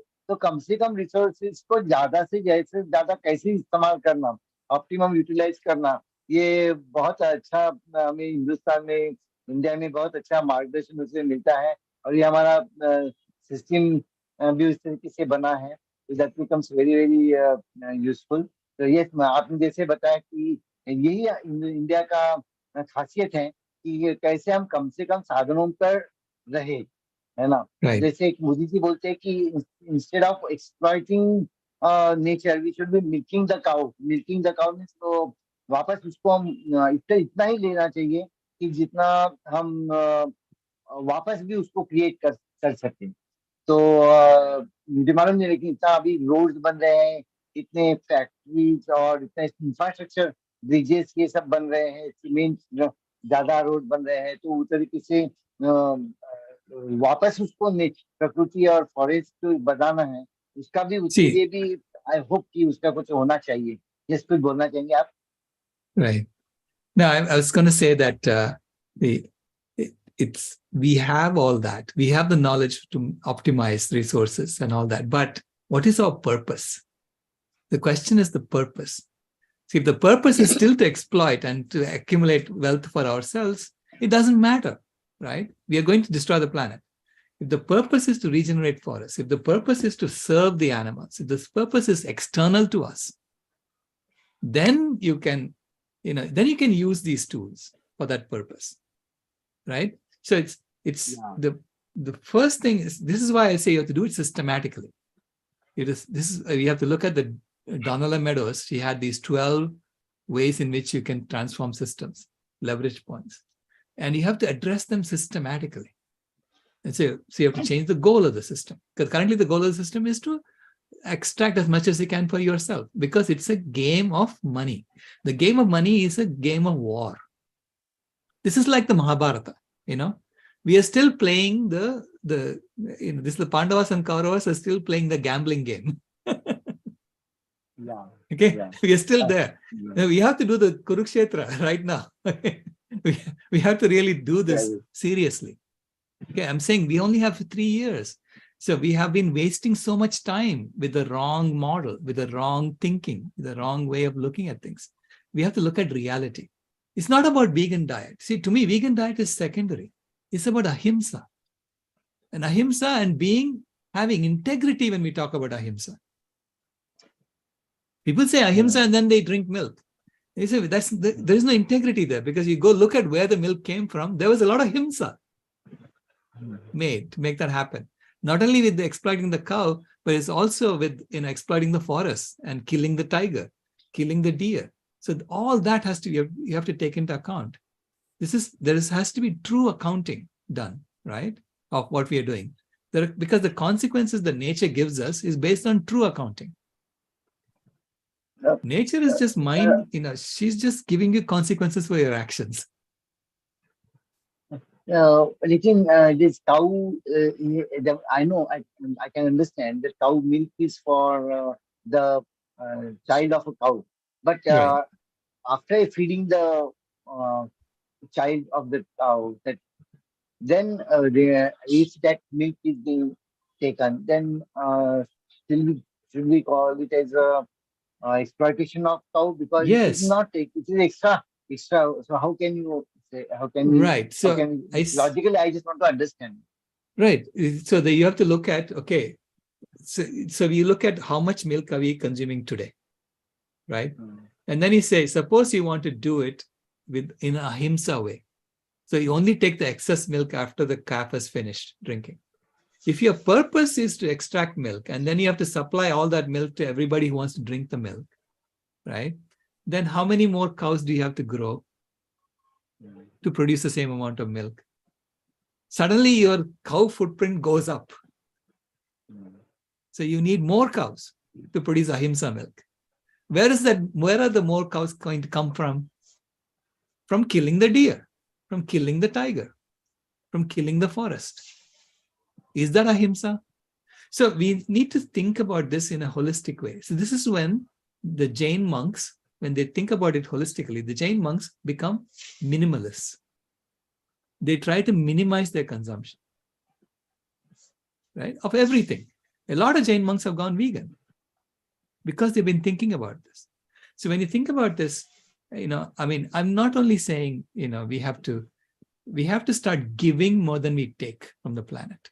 Only then will the planet thrive. Right That now, we is are true. taking more than we give. Yes. That's why the planet is heating, right? So it's Yes. a very Yes. simple equation in that sense. Yeah. Very, very true. Very true. And our actually giving is, as you correctly said, we are also part of the nature. And Right. if you see, the whole nature is all giving. If we see the nature, the entire nature is only giving. It is taking only so that it can contribute. So, and we are Exactly. also part of the nature, and our role also is to take so that we can contribute more and more. And our program Exactly. Siddha Samadhi Yoga also teaches the same thing. In SSY Siddha Samadhi Yoga, which is the common, which is the platform on which we are talking. In this, we say that the leader is one who is coming from the giving consciousness, and Right. that's how and in giving there's so much of pleasure, and the consciousness and the consequences and everything is being also automatically a person. And then with the meditation which we learn, with the pranayam, with the we recommend salads, more of salads. We do recommend vegetarian diet. We recommend without milk. Also, we are recommending, now we have stopped that without milk, but because of this consequences, also all these natural lifestyle, with this naturally consumption is less and more satisfaction, because as you rightly said, people feel that more we they feel that I will be more happy by consuming more, but that is not the thing. When we Exactly. meditate, we are contented within ourselves, and naturally हमारी जो जरूरतें हैं वो कम हो जाती है जब हम अंदर से तृप्त हैं। Right. जब हम ध्यान करते हैं, इधर हम समाधि ध्यान करते हैं, सीखते हैं, और ये समाधि ध्यान 15 मिनट में हमें 2 घंटे की इतने गहरी निद्रा का अनुभव और इतनी विश्रांति हमें देता है। और उसके बाद जो होता है वो हमारी तृप्ति जो है, कंटेंटमेंट कितना बढ़ता है, Right. जिसकी वजह से हमारा कंजम्पशन नेचुरली बाहर की दुनिया में हम अपने खुशियों को खोजने की जगह पे हम अंदर से ही खुश है, और उसके बाद हम दुनिया में जाते हैं और मैं क्या कर, और अंदर से इतने खुश है, इतने खुश है, इतने खुश है, तो हम नेचुरली हम चाहते हैं कि सब दुनिया भी खुश रहे। हम कंट्रीब्यूट कैसे दुनिया के लिए कर सकें, तो हर क्षण में हमें एक अच्छा मौका मिलता है इस लाइफ से, सिद्ध समाज योग के एसएसवाई की लाइफ से, टू थिंक कि मैं इस क्षण में क्या कर रहा हूँ, मैं ले रहा हूँ या दे रहा हूँ, या देने की कॉन्शियस से ले भी रहे हैं तो कि हम देने की कॉन्शियस से हम ले रहे हैं। ये तरीके Mm. से हमें रहना चाहिए, और ये तरीके से रह सकते हैं। ऑफकोर्स पानी की जरूरत है, लेकिन कम से कम पानी के साथ भी हम स्नान कर सकते हैं, ब्रश कर सकते हैं। जरूरी नहीं कि बड़ा टैप पूरा, आजकल मैं देखता हूँ बड़े बड़े टावर्स में और जो जगह 24 आवर्स पानी रहता है, और इतना बड़ा वो अपना इवन शावर भी हो, इतना बड़ा होटल में अभी हम गए थे नेपाल, और यात्रा में जाते हैं तो होटल्स में फिशर इतना बड़ा वो ऊपर से लगाते हैं। ये मैं तो 6 मग पानी में स्नान मेरा पूरा हो जाता है। I don't apply soap also. Right. मैं जब भी Right. वन के सुबह जब भी ब्रश करता हूँ तो मेरे बेसिन में मैं टब रखता हूँ। वो इतना वो बड़ा बेसिन है, उसमें रखने के लिए टब का व्यवस्था, तो उसमें मैं वो यूज कर, वो पानी मैं बाद में टॉयलेट में यूज करता हूँ। तो ये तरीके से हम अपने लाइफ में हर क्षण में कम से कम कैसे, अभी नो डाउट अभी गर्मी का सीजन चालू हो गया है, लेकिन अभी भी मैंने इसी को शुरुआत नहीं किया है। जितना भी हो सके उतना हम कभी अब ऐसे नहीं कि जरूरत पड़ेगा तो हम करेंगे अब, लेकिन जितना भी हम कर सकते हैं प्राकृतिक तरीके से रह सकते हैं, उतना हम प्रकृति का कंट्रीब्यूट कर रहे हैं। तो ये तरीके से हमें ये हर क्षण में हमें अवेयरनेस में रहना है, और Mm. देखना है कि मैं क्या तरीके से, और मैं कैसे कम से कम साधनों का मैं कंजम्पशन करूं, और मैं कैसे ज्यादा से ज्यादा कंट्रीब्यूट करूं। और जो भी करना है, नेचर नेचर जो है उसको लेना है नो डाउट, लेकिन उस कम से कम लेके ज्यादा से ज्यादा हम कैसे दे सकते हैं, तो इसके बारे में हमें जरूर सोचना चाहिए, करना चाहिए। पेड़ पौधे भी लगाने चाहिए कि आजकल जो पेपर्स का भी बहुत सारा, पेपर्स के का कंजम्पशन की वजह से, पेपर्स लिखने के पेपर्स की वजह से भी बहुत सारा कटिंग होता रहता है, तो उसको भी हम, अभी अच्छा हो गया है ये अब सब कुछ ईमेल्स से और जिसकी वजह से पेपरलेस ऑफिसेस हो गए हैं। आई थिंक ये 3-4 सालों में मुझे लगता है ऑल ओवर वर्ल्ड भी कटिंग का थोड़ा बहुत तो परिणाम अच्छा होना चाहिए, क्योंकि अभी सब जगह पे पेपरलेस ऑफिस हो रहे हैं, अभी कुछ पेपर्स की ज्यादा जरूरत नहीं पड़ती है। तो ये तरीके से बुक्स भी है जो वो भी अभी ऑनलाइन और इसमें हो गया है। तो ये पेपर्स का भी कंजप्शन, टिश्यू पेपर सब जगह पे आजकल ज्यादा दिखते हैं। We should not use tissue papers, एकदम कम से कम जिधर बहुत जरूरी है तो ही यूज करना चाहिए। मैं देखता हूँ जिधर लोग जाते हैं उधर मिलता है फ्री में, इसलिए इतने बड़े बड़े टिश्यू पेपर्स वो 5 स्टार होटल्स में सब जगह पे। तो हमेशा अपना एक हैंडकरचीफ नैपकिन साथ में लेके चलना चाहिए। हम बाजार में जाते हैं तो अपने बैग्स खुद को कैरी करना चाहिए, सो दैट हमें प्लास्टिक बैग्स लेने की जरूरत नहीं पड़े। तो ये तरीके से हर इलेक्ट्रिसिटी को भी कम से कम इस्तेमाल करना चाहिए। लाइट जितना जरूरी है उतना ही यूज करना चाहिए। एक भी क्षण हमें एक्स्ट्रा यूज नहीं करना चाहिए, सो दैट हम इसको जरूर। अभी एयर कंडीशन, ये गर्मी का सीजन है, इवन 20 by 26 डिग्री टेम्परेचर में भी हम कंफर्टेबली रह सकते हैं। बॉम्बे में किधर 26 डिग्री टेम्परेचर होता है, तो 26 डिग्री के एसी के टेम्परेचर में 20 by 26 के ऊपर से नीचे का रखता ही नहीं टेम्परेचर। तो ये तरीके से these are the many ways, हमें हर क्षण में उसको देखना है। इवन स्नान करते हुए, ब्रश करते हुए, शेविंग करते हुए पानी को अननेसेसरी टैप जो है वो खोल के नहीं रखना चाहिए। और आज शैलेश जी ने जो बताया बहुत ही सुंदर। यस, अभी क्वेश्चन आंसर प्रवीण जी आप कुछ पूछना चाहते हैं? यस प्रवीण जी, आप पूछिए। I have to get going Yes. soon. I have a meeting at 8 my Yeah. time. So, Okay, but okay. yeah, I'll answer Praveenji's Yeah. question and then go. Yeah, okay. See, that's what I wanted to comment. See here, see, even your lecture, we are also propagating our theories, you know. So in this world of different culture, races, everybody will have a different thought. I have only one question, since you want to go, but I can just compliment. I can see the glow on your face due to your special diet. Okay, but I am a too small person to think of a very wider thing. I think personal growth, when we take food, there is a test, and then normally I think some health issues or something. So then normally personal preference is there. It's like Right. for food and all that. But then I want to have a very direct question, which may not be suitable also. But I want to ask. I want to just ask you whether the longevity of a person on this planet. So is it good for the planet or bad for the planet? The people live Well- long, that is bad or that is good, good for the planet. In the larger context of using the resources and all those. Right, I right. just wanted to Think about longevity. that. Because So think about all that. this If food also will result in longevity, vegan food and all that Right. ultimately will result in long life. So whether Right. it will be a burden on the planet or it will be a benefit to the planet. Depends on you, right? So if each one of us are routinely living in a way in which we are contributing more to the planet than taking from the planet, then more people, the planet will be happier. See, we haven't reached the limit of the capacity of the planet. The capacity of the planet in terms of how much life it can support, we have actually overexploited it to the point where now it's supporting so many animals on top of us. And still the planet is not dead yet. She's still doing it, right? So now I'm saying if you stop bringing all these new animals unnecessarily and then start looking at how are we contributing to the bringing back the forests of the planet and the ecosystems of the planet, when we have that mindset, the longer you live, it'll be okay for the planet because you're contributing more to the planet, right? So I say that, first of all, don't put ourselves down. We are an amazing species, okay? So say to yourself, you're beautiful, you're loved, you're awesome, you have purpose, you're stronger than you think. And finally say, cow's milk is for baby cows. Okay, so, I mean, I'm ending on a facetious note, but I'm saying it's a system. It's a system that we have to create. And we are working on it. We will create a system in which we can all live our routine lives and the planet thrives. So sadly, the economics are taking a priority. Like suppose if we were to be in the Pakistan, right. Our neighboring countries, so we won't be able to be. So, and there are the division. This different countries are there. That is also limitation. No, that the whole planet is not one. Different countries, exactly. Different ideologies. Right now, see, right now we have a Bhutan will have a best of the things, but still they will have to import some of the things, from us. Right.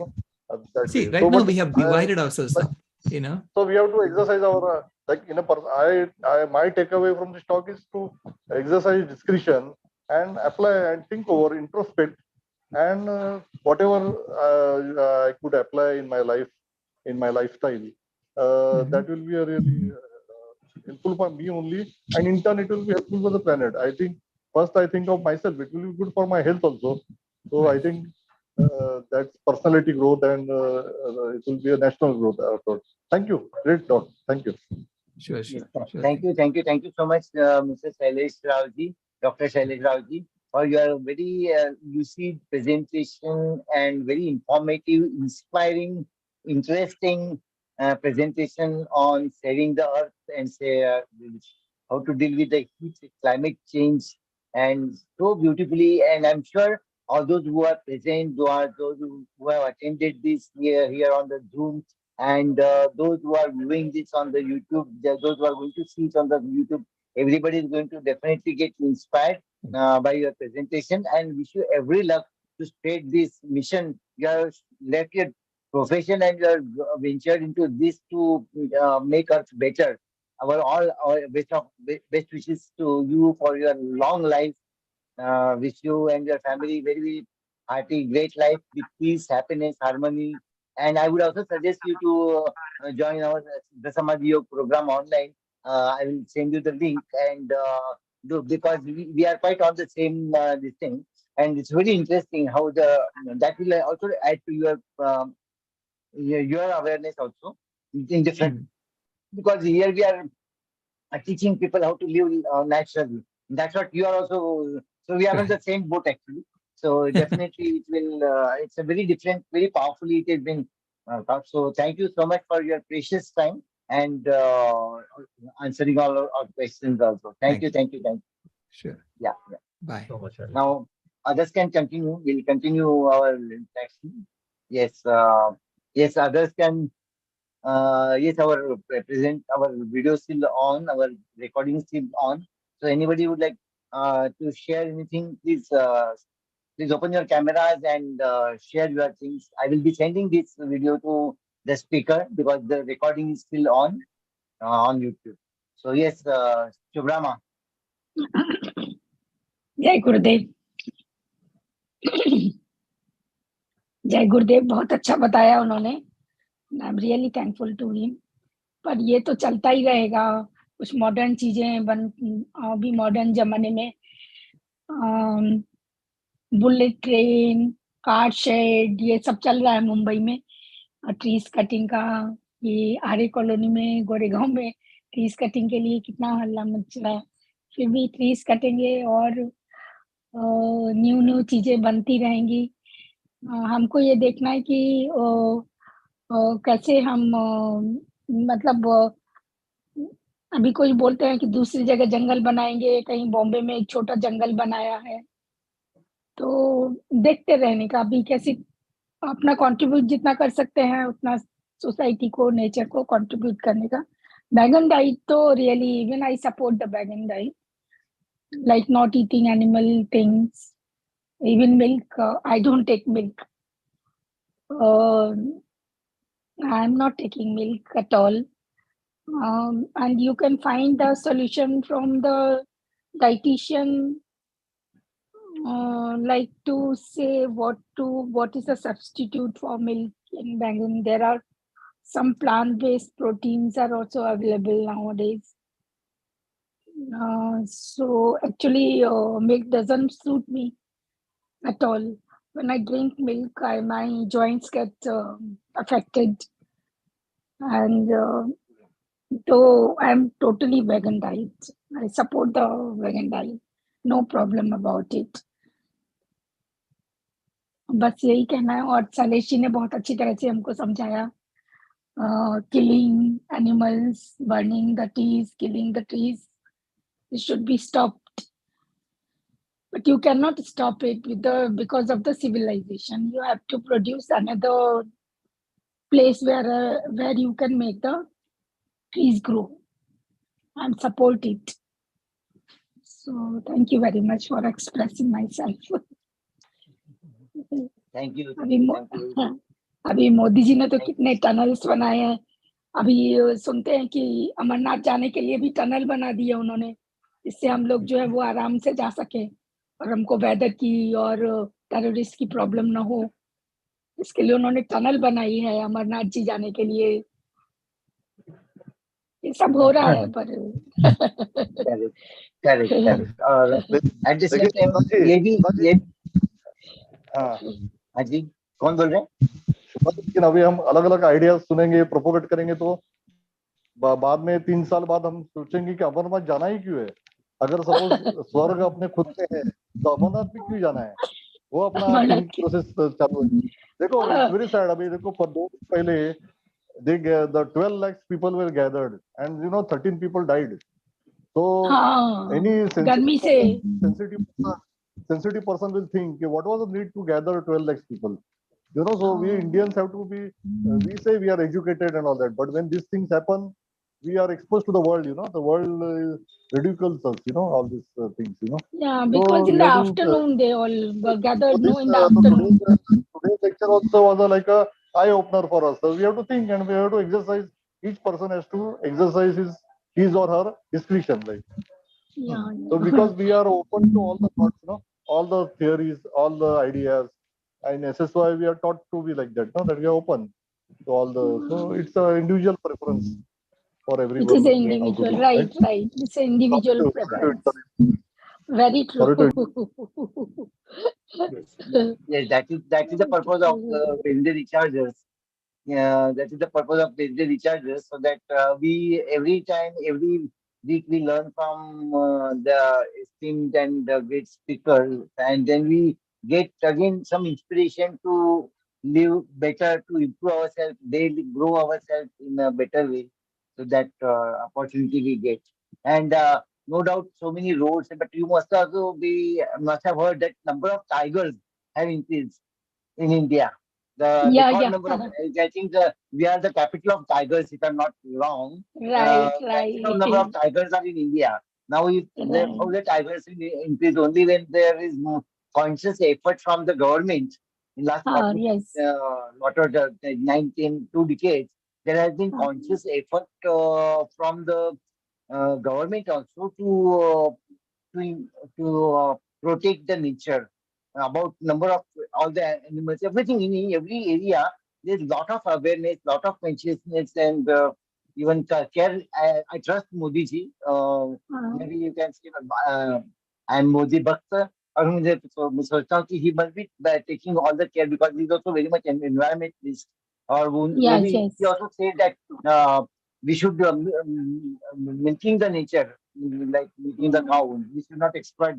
हमें उसको Yeah. Exploit नहीं करना है, लेकिन उसको हमें वापस भी करना है। तो उसके लिए वापस अभी करना आज ही है। मैंने एक रिपोर्ट सुना, आई डोंट नो आपको मालूम होगा या नहीं।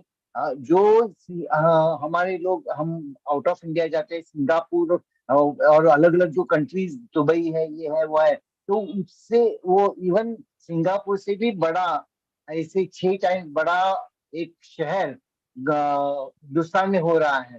तो इतना सुंदर, और इतना सिंगापुर से भी बड़ा वो शहर, उतना ही सुंदर, ऐसे ढोलारा में ग्रीन स्मार्ट सिटी करके हो रहा है। उसमें बहुत लेक्स हो गए इतने, वो उसमें मैंने आज एक वीडियो यूट्यूब पे देखा, और आई वाज सो सरप्राइज। आपको मुझे पूरा वो देखने को टाइम नहीं मिला, लेकिन उन्होंने देखा कि and he was compare that, जो जिसने यूट्यूब बनाया था, he was an inspirational speaker. तो बोले कि पूरी दुनिया में जो बेस्ट जगह पे जो मैंने लेक्स वगैरह देखे, वैसा ही ये लेक बना है। वो तरीके से ये गुजरात ने एक ग्रीन स्मार्ट सिटी बना है। तो उस तरीके से I think we are, I hope and pray कि we our country also doing better and better, and Yes, even in this area of environmental protection, the whole world is looking to India, how we are doing, how we are protecting, because we are better. Last 10 years we are done much better in the environment protection also, no doubt. Right. Huge infrastructure is going on, but I trust Right. that this also is, and the proof is number of increase in number of tigers and other animals. The wild animals are increasing. Otherwise वो तो होता ही नहीं था. So naturally.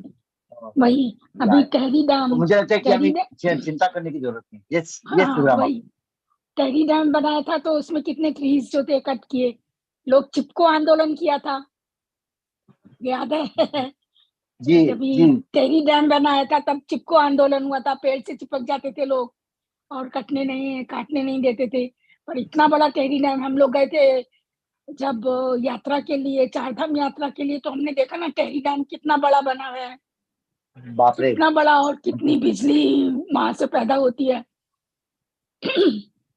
ऐसे Narmada dam का तो सुनते हैं कि उन्होंने along the side of the road and along the side of the nadi they have planted the trees. Shivraj Chauhan ने बहुत एमपी में ट्रीज लगाए हैं नर्मदा के किनारे किनारे पर. तो we are reproducing those jungles which we cut. ऐसा नहीं है. तो दैट्स ऑल. यस. तो ये तो मॉडर्नाइजेशन तो होता ही रहेगा. ये सब तो होता ही रहेगा और बैलेंसिंग करना होगा. बैलेंसिंग करना होगा. वही बैलेंस एटीट्यूड रखना पड़ेगा. ये भी करना क्योंकि हम प्रगति 5 बिलियन का इकोनॉमी भी बनाना है हमें. वही सुपर पावर भी बनाना चाहते हैं. लेकिन एट द सेम टाइम एक रोल मॉडल हम बना रहे हैं. उनका जो विजन है, उनकी जो क्रिएटिव आइडियाज है, कैसे किधर से क्या क्या आइडियाज निकलते हैं. My God. तो और may be he is a really blessed person कि उनको वो आइडियाज आते हैं कैसे सही डायरेक्शन में पूरे देश को और पूरी दुनिया को लेके जाना. तो डेफिनेटली आई फील कि हम इसी रास्ते पर चलते रहेंगे. राम भाई क्या बोलने चाहते हैं? What would you like to add? Ram भाई आप बोल सकते हैं अनम्यूट कर.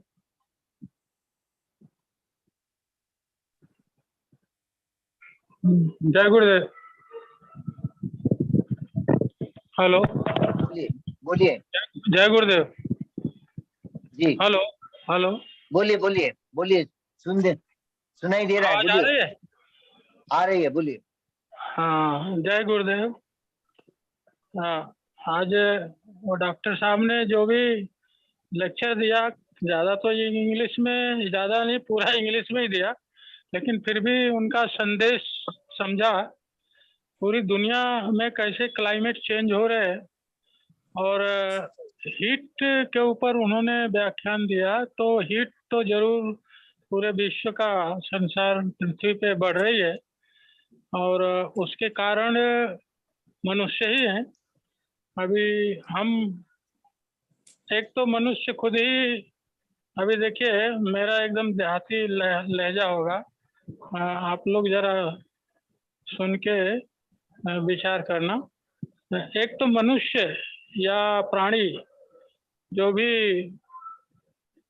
पृथ्वी पे हैं, हम लोग, हम एक प्राण वायु लेते हैं, ऑक्सीजन, और कार्बन डाइऑक्साइड छोड़ते हैं. तो उन्होंने मशीन की बात किया, तो मैं तो बोलता हूँ हम एक कार्बन डाइऑक्साइड बनाने की मशीन है. ऑक्सीजन लेते हैं, प्राणवायु, और कार्बन डाइऑक्साइड छोड़ते हैं. और जो वृक्ष हैं, पेड़ पौधे, जंगल में जितने झाड़ी बड़े बड़े वृक्ष हैं, वो हमारे लिए लाभप्रद हैं कि वो कार्बन डाइऑक्साइड लेते हैं और ऑक्सीजन छोड़ते हैं.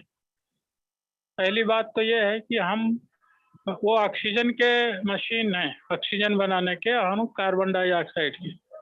अभी जितनी हम मात्रा में हमारी तादाद बढ़ेगी पृथ्वी पे, या और तरह से कार्बन डाइऑक्साइड बनाते हैं हम, युद्ध हो रहे, बड़े बड़े बम्बार्टमेंट हो रहे, पेट्रोल जल रहे, तो हम तो एक कार्बन डाइऑक्साइड बनाने के ही स्रोत हैं. लेकिन हम अपने जीवन जीने का जो मशीन है उसको ही काट रहे हैं. तो हमारा जीवन तो खतरे में ही है, आज नहीं तो कुछ हजार वर्षों के बाद भी. और ये ठीक है कि कार्बन, इतना जंगल है कि अभी हमको प्राणवायु की कमी नहीं हो रही, लेकिन पृथ्वी पे वार्म या पृथ्वी का टेम्परेचर तो जरूर बढ़ेगा। तो ये सब हमको सोचने की जरूरत है और इसको कंट्रोल करने की जरूरत है। पूरी दुनिया को ये सोचना पड़ेगा, नहीं एक दिन हम इतने वार्म हो जाएंगे पृथ्वी कि आदमी को रहना मुश्किल हो जाएगा। ऑक्सीजन रहते हुए भी आदमी मरेंगे हीट से। तो उन्होंने जो संदेश दिया, बहुत ही अच्छा संदेश दिया है और इस पे कंट्रोल करने की जरूरत है।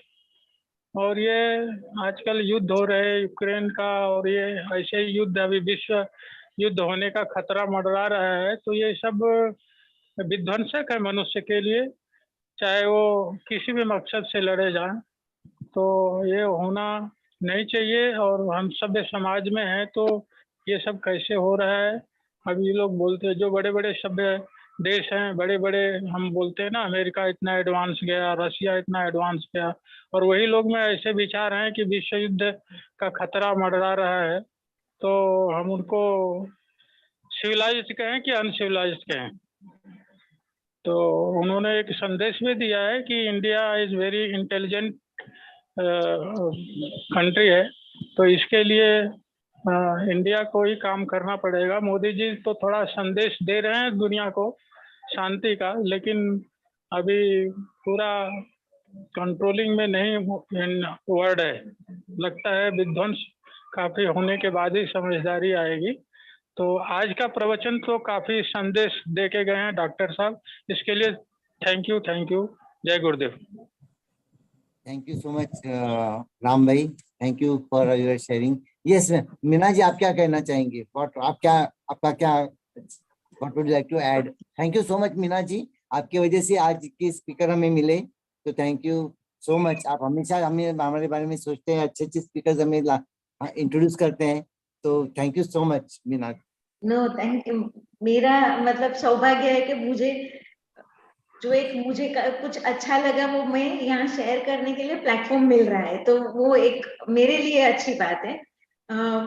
बेसिकली मैं तो ये कहना चाहूंगी, ऑफकोर्स एसएसवाई में जैसे अजय सर आपने बताया वैसे ही हम लोग हेल्थ के लिए पहले कॉन्शियस होते हैं, साथ साथ में हम लोग एक रिस्पॉन्सिबल ह्यूमन बीइंग बनने के पाथ पे ऑलरेडी एसएसवाई के थ्रू वॉक चल ही रहे हैं सालों से। और इसमें हेल्दी फूड और अपने आसपास के लोगों के प्रति प्यार, सद्भावना, ये सारी चीजें ऑलरेडी हम लोग फॉलो कर रहे हैं। तो हमारे लिए ये संदेश थोड़ा और आसान हो जाता है। जैसे डॉक्टर शैलेश राव ने भी बताया कि ये पूरा जो चेंज लाना है, तो इंडिया वो सबसे बड़ी और इम्पोर्टेंट कंट्री है, क्योंकि इंडिया में इसका बेस है। जैसे हम लोग ऐसे स्वयं अभी यहाँ पे ऑलमोस्ट सबको समझ में आ गया है कि वो क्या बोल रहे हैं। तो ये सिर्फ डाइट के बारे में नहीं है कि आपको ऐसा डाइट लेना चाहिए, वैसा डाइट लेना चाहिए। हम तो खुद कोई पेड़ काटने नहीं जाते, तो आप पेड़ मत काटोगे, बट एक अवेयर और रिस्पॉन्सिबल सिटीजन बन के भी अगर हमने जिया और हम अपने सारे जो साथ में ह्यूमन बीइंग से या एनिमल से, बर्ड से, उनको हम किसी भी तरह से नुकसान नहीं पहुंचाते हैं, तो वो हमारा जीवन ऑलरेडी ऐसे होने वाला है कि जिसकी वजह से लोगों को ना नुकसान पहुंचता है और पूरे प्लेनेट को फायदा होता है। और अगर हम लोग अभी एसएसवाई में जैसा सोच रहे हैं, जैसा कर रहे हैं, ऐसे दुनिया में और ज्यादा लोग बढ़ेंगे, तो ये दुनिया में ये जो प्रॉब्लम्स आए हैं हमारे एंसेस्टर्स के थ्रू और उसके बाद हम लोगों ने कंटिन्यू रखा, वो प्रॉब्लम सॉल्व होंगे। क्योंकि अगर हम कंज्यूमरिज्म जो ऑलरेडी चल रहा है, 90% ऑफ पीपल, जैसे मेरे जो उन्होंने जो शरण की बात की, वो ऑर्गेनाइजेशन में मैं काम करती हूँ, तो 90% लोग हैं पूरी दुनिया में वो नॉनवेज फूड खाते हैं। और जब नॉनवेज फूड खाते हैं तो सिर्फ खाना शरीर में नहीं जाता, उसके साथ उसके प्रकार के थॉट्स भी शरीर में जाते हैं, जिसके बारे में हम हमेशा अपने एसएसवाई सत्संग और अलग अलग एसएसवाई प्रोग्राम्स के थ्रू बताते रहते कि विचार भी कितना शुद्ध होना चाहिए। सो मन, विचार, कर्म, वैसे तो अगर हम लोग जैसे हमारा ग्रुप है, हम लोग जैसे सोच रहे, ऐसा ज्यादा से ज्यादा लोग अगर सोचने लगेंगे, तो पूरी दुनिया में जो नुकसान अभी तक हुआ है वो तो हुआ है, लेकिन उसको आगे बढ़ाने से रोक सकेंगे, ये मेजर संदेश होता है यूजुअली। ऐसा नहीं कि आप एक पर्टिकुलर चीज एक जन बंद करो या आप लोग बंद करो, ऐसा नहीं, लेकिन अगर हम कॉन्शियस होते हैं तो हम ऑटोमेटिकली ऐसी बहुत सारी चीजें जो नेचुरल नहीं है उसे हम बंद करेंगे। ये बात मैं ओरिजिनली एसएसओ में आकर समझी थी, क्योंकि सैलड वगैरह का, हेल्दी फूड का इंट्रोडक्शन मुझे एसएसवाई से मिला था काफी सालों पहले। उसके बाद ये जो थोड़ा और आगे बढ़ते, हम स्पिरिचुअल पाथ पे भी आगे बढ़ते, और ये अभी जहाँ पे मैं काम कर रही हूँ और जिसके थ्रू मुझे ऐसे डॉक्टर राव जैसे काफी लोगों के साथ उनका मतलब बातचीत, उनका नॉलेज मुझे मिलता है, तो यही बात है कि अगर हम लोग सबके बारे में सोचे, साथ में अपने खुद के मन विचार कर्म को शुद्ध रखे, जितना शुद्धता की भी अलग अलग लोगों की अलग परिभाषा होगी, बट हम जितना शुद्ध रख सकते हैं उतना ही कि वर्ल्ड एक अच्छा बनता जाएगा। जैसे हम बोलते हैं ना वसुधैव कुटुंबकम, ये पूरी दुनिया अगर मेरा कुटुंब है तो पास में मिलने वाली बिल्ली है, कुत्ता है, या कोई भी एनिमल है, या कोई भी बर्ड है, कोई भी इंसान है, ये सारे हम लोग एक साथ में साथ मिलके एक पॉजिटिव रास्ते पे आगे चल सकते हैं। तो ये मेन मैसेज होता है कि, और क्लाइमेट अभी जिस तरह से हम लोग तो अभी एक्सपीरियंस कर रहे हैं, हमने मार्च में भी बारिश देखा, अप्रैल में भी बारिश देखा, तो वो इतना हमारे घर के दरवाजे तक आ गया है। और अभी भी हम अगर जागेंगे नहीं तो जब घर के अंदर आग लग जाएगी उसके बाद तो भागने के अलावा भी रास्ता कहाँ है, और भागने का यहाँ पे तो रास्ता ही कहाँ है, क्योंकि पूरी दुनिया वो आग में लपेटेगी, तो हम कहाँ जाने वाले हैं। तो उस तरह से एक अवेयरनेस अगर हम क्रिएट करते तो हमारे आसपास के लोगों में धीरे धीरे वो हो जाती है। और ये जो वीगन डाइट है, वीगन डाइट बेसिकली मैं इसमें काम कर रही हूँ और मैं हर रोज अलग अलग लोगों के बातें सुनती हूँ। हमारा ऑर्गेनाइजेशन पूरा डॉक्टर्स न्यूट्रिशनिस्ट से भरा पड़ा है, जो प्लांट बेस्ड लाइफस्टाइल को प्रमोट करते हैं। तो इसलिए मुझे ये सारी मेडिकल लेवल की बातें भी थोड़ी पता है कि हम लोग जो वीगन डाइट की बात करते हैं या प्लांट बेस्ड, उसमें ऐसा नहीं है कि आप कोई भी एनिमल प्रोडक्ट मत लो, कोई भी एनिमल प्रोडक्ट की वजह से आपके शरीर में बहुत सारे चेंजेस आते हैं और रोग तो होते ही होते हैं, अभी तुरंत नहीं तो बाद में। तो हर एनिमल प्रोडक्ट, क्योंकि animal product, animal is not given to us for eating by nature, mother earth ने हमें, मदर नेचर ने जो दिया है वो ही सबसे बेस्ट खाना है। इसीलिए उन्होंने ग्रैंड मदर की बात की, दादी माँ की, कि हमारे दादा दादी, हमारे परदादा दादी जो खाते पीते थे ना वो काफी शुद्ध था। हमारा उसमें पूरा चेंज हो गया है क्योंकि हम लोगों ने काफी चीजें मशीन मेड बना दी है। तो कहते हैं ना, प्लांट के ऊपर उगने वाली चीज खाओ, प्लांट के अंदर, फैक्ट्री के अंदर बनने वाली चीज मत खाओ। तो ये बात है वीगन डाइट के नाम पे, मतलब उसके लिए भी काफी लोगों के मन में काफी दुविधाएं होती है कि मैं ये छोड़ू वो छोड़ू। ऐसा नहीं, आप सोच के देखोगे तो कोई भी प्रकार का एनिमल वाला प्रोडक्ट मत खाइए, दैट्स इट। बट ये फूड एक चीज है, फूड बहुत बड़ी एनर्जी है, इसलिए फूड की बात है। और फूड की वजह से जैसे 90% ऑफ द वर्ल्ड वो नॉनवेज फूड पे निभता है। हम लोग इंडिया में तो बहुत वेज वाले हैं इसलिए हमें पता भी नहीं चलता, लेकिन उन लोगों को नॉनवेज फूड के बिना चलता नहीं है। और उसी वजह से इतनी बड़ी इंडस्ट्री हुई है, उसी वजह से कोविड के हम लोग विक्टिम भी बने। तो एक अवेयरनेस अगर क्रिएट होती है, तो जैसे हमने एसएसवाई के थ्रू सीखा, हमने कितना अपने लिए अवेयरनेस क्रिएट किया, तो हमने कितने आसपास के लोगों में भी छोटा छोटा चेंज तो हमारा और उनमें भी देखा हमारी वजह से। तो ओवरऑल मुझे लगता है कि ये एक अवेयर रहने की, अवेयरनेस आसपास में क्रिएट करने की बात है। हमें एक दुनिया को अच्छी बनानी है और खास करके अपने आगे वाली पीढ़ी को हम क्या देके जाएंगे। हम अगर हमारे जो फोर फादर्स वगैरह जंगल काट के ये क्लाइमेट हीटिंग के लेवल पर लेकर आए, तो हम लोग तो दुनिया डिस्ट्रॉय करने के लेवल पे लेके जा रहे हैं अपनी कंज्यूमरिज्म से। अपनी मतलब हर एक की बात करें तो आगे की पीढ़ी के लिए हम कुछ अच्छा छोड़े तो बहुत अच्छी बात है।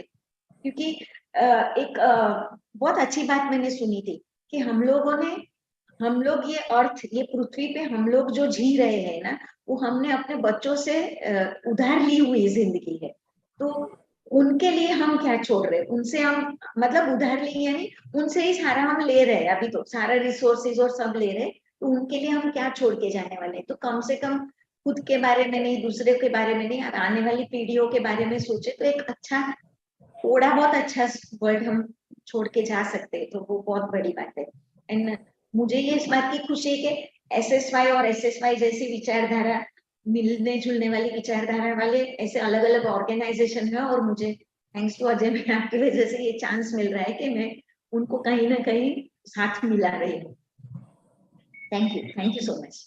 Yes, thank you so much Meena ji, आपने अच्छे स्पीकर्स हमेशा आप हमारे साथ लाते हैं। मैं 3 चीजें बताना चाहूंगा कि एक्चुअली आज मैंने एक वीडियो देखा था जिसमें ये आया था कि CIA का एक कॉन्फिडेंशियल रिपोर्ट था। आपको मालूम है अमेरिकन खुफिया एजेंसी है, कॉन्फिडेंशियल सब क्या क्या गुप्त संस्था है। तो उन्होंने ये बताया कि पुतिन जी न्यूक्लियर वेपन्स का इस्तेमाल करने वाले थे, और लेकिन मोदी जी के वजह से वो खुफिया वो गुप्तहेर रिपोर्ट ने, CIA ने, अमेरिका ने बोला है कि क्योंकि मोदी जी ने जो पुतिन जी से बार बार बातें की और जिससे वो उनके बहुत इम्प्रेस हो गए, जिसके वजह से Russia did not use the nuclear weapons they were going to use. तो ये सेकंड थिंग मुझे आपके साथ शेयर करना है। अब भारत करेगा दुनिया पर राज करके सोनू शर्मा का जो वीडियो मैंने देखा, जिसके थोड़े समय पहले मैंने बात की, वो जो पूरा धुलारा उधर पूरा सिटी, नया सिटी बन रहा है जो पूरी दुनिया के लिए एक आदर्श बनेगा। पूरा भारत जो है आने वाली जनरेशंस के लिए और दुनिया के लिए ये एनवायरमेंट प्रोटेक्शन के साथ में प्रगति कैसे करना, इसका एक उदाहरण बन रहा है, बन रहा है। तो आप भी उसको जरूर करिए। और एक उदाहरण मैं देना चाहूंगा कि बम्बई में जिधर डंपिंग ग्राउंड था, उस जगह पे महाराष्ट्र नेचर पार्क धारावी में बना, इतना सुंदर है, इतने बड़े बड़े वृक्ष उसमें हैं। इधर मेरे घर से 5 किलोमीटर पर है। हमने शायद एक बार उधर हाफ डे का यात्रा भी हमने किया था।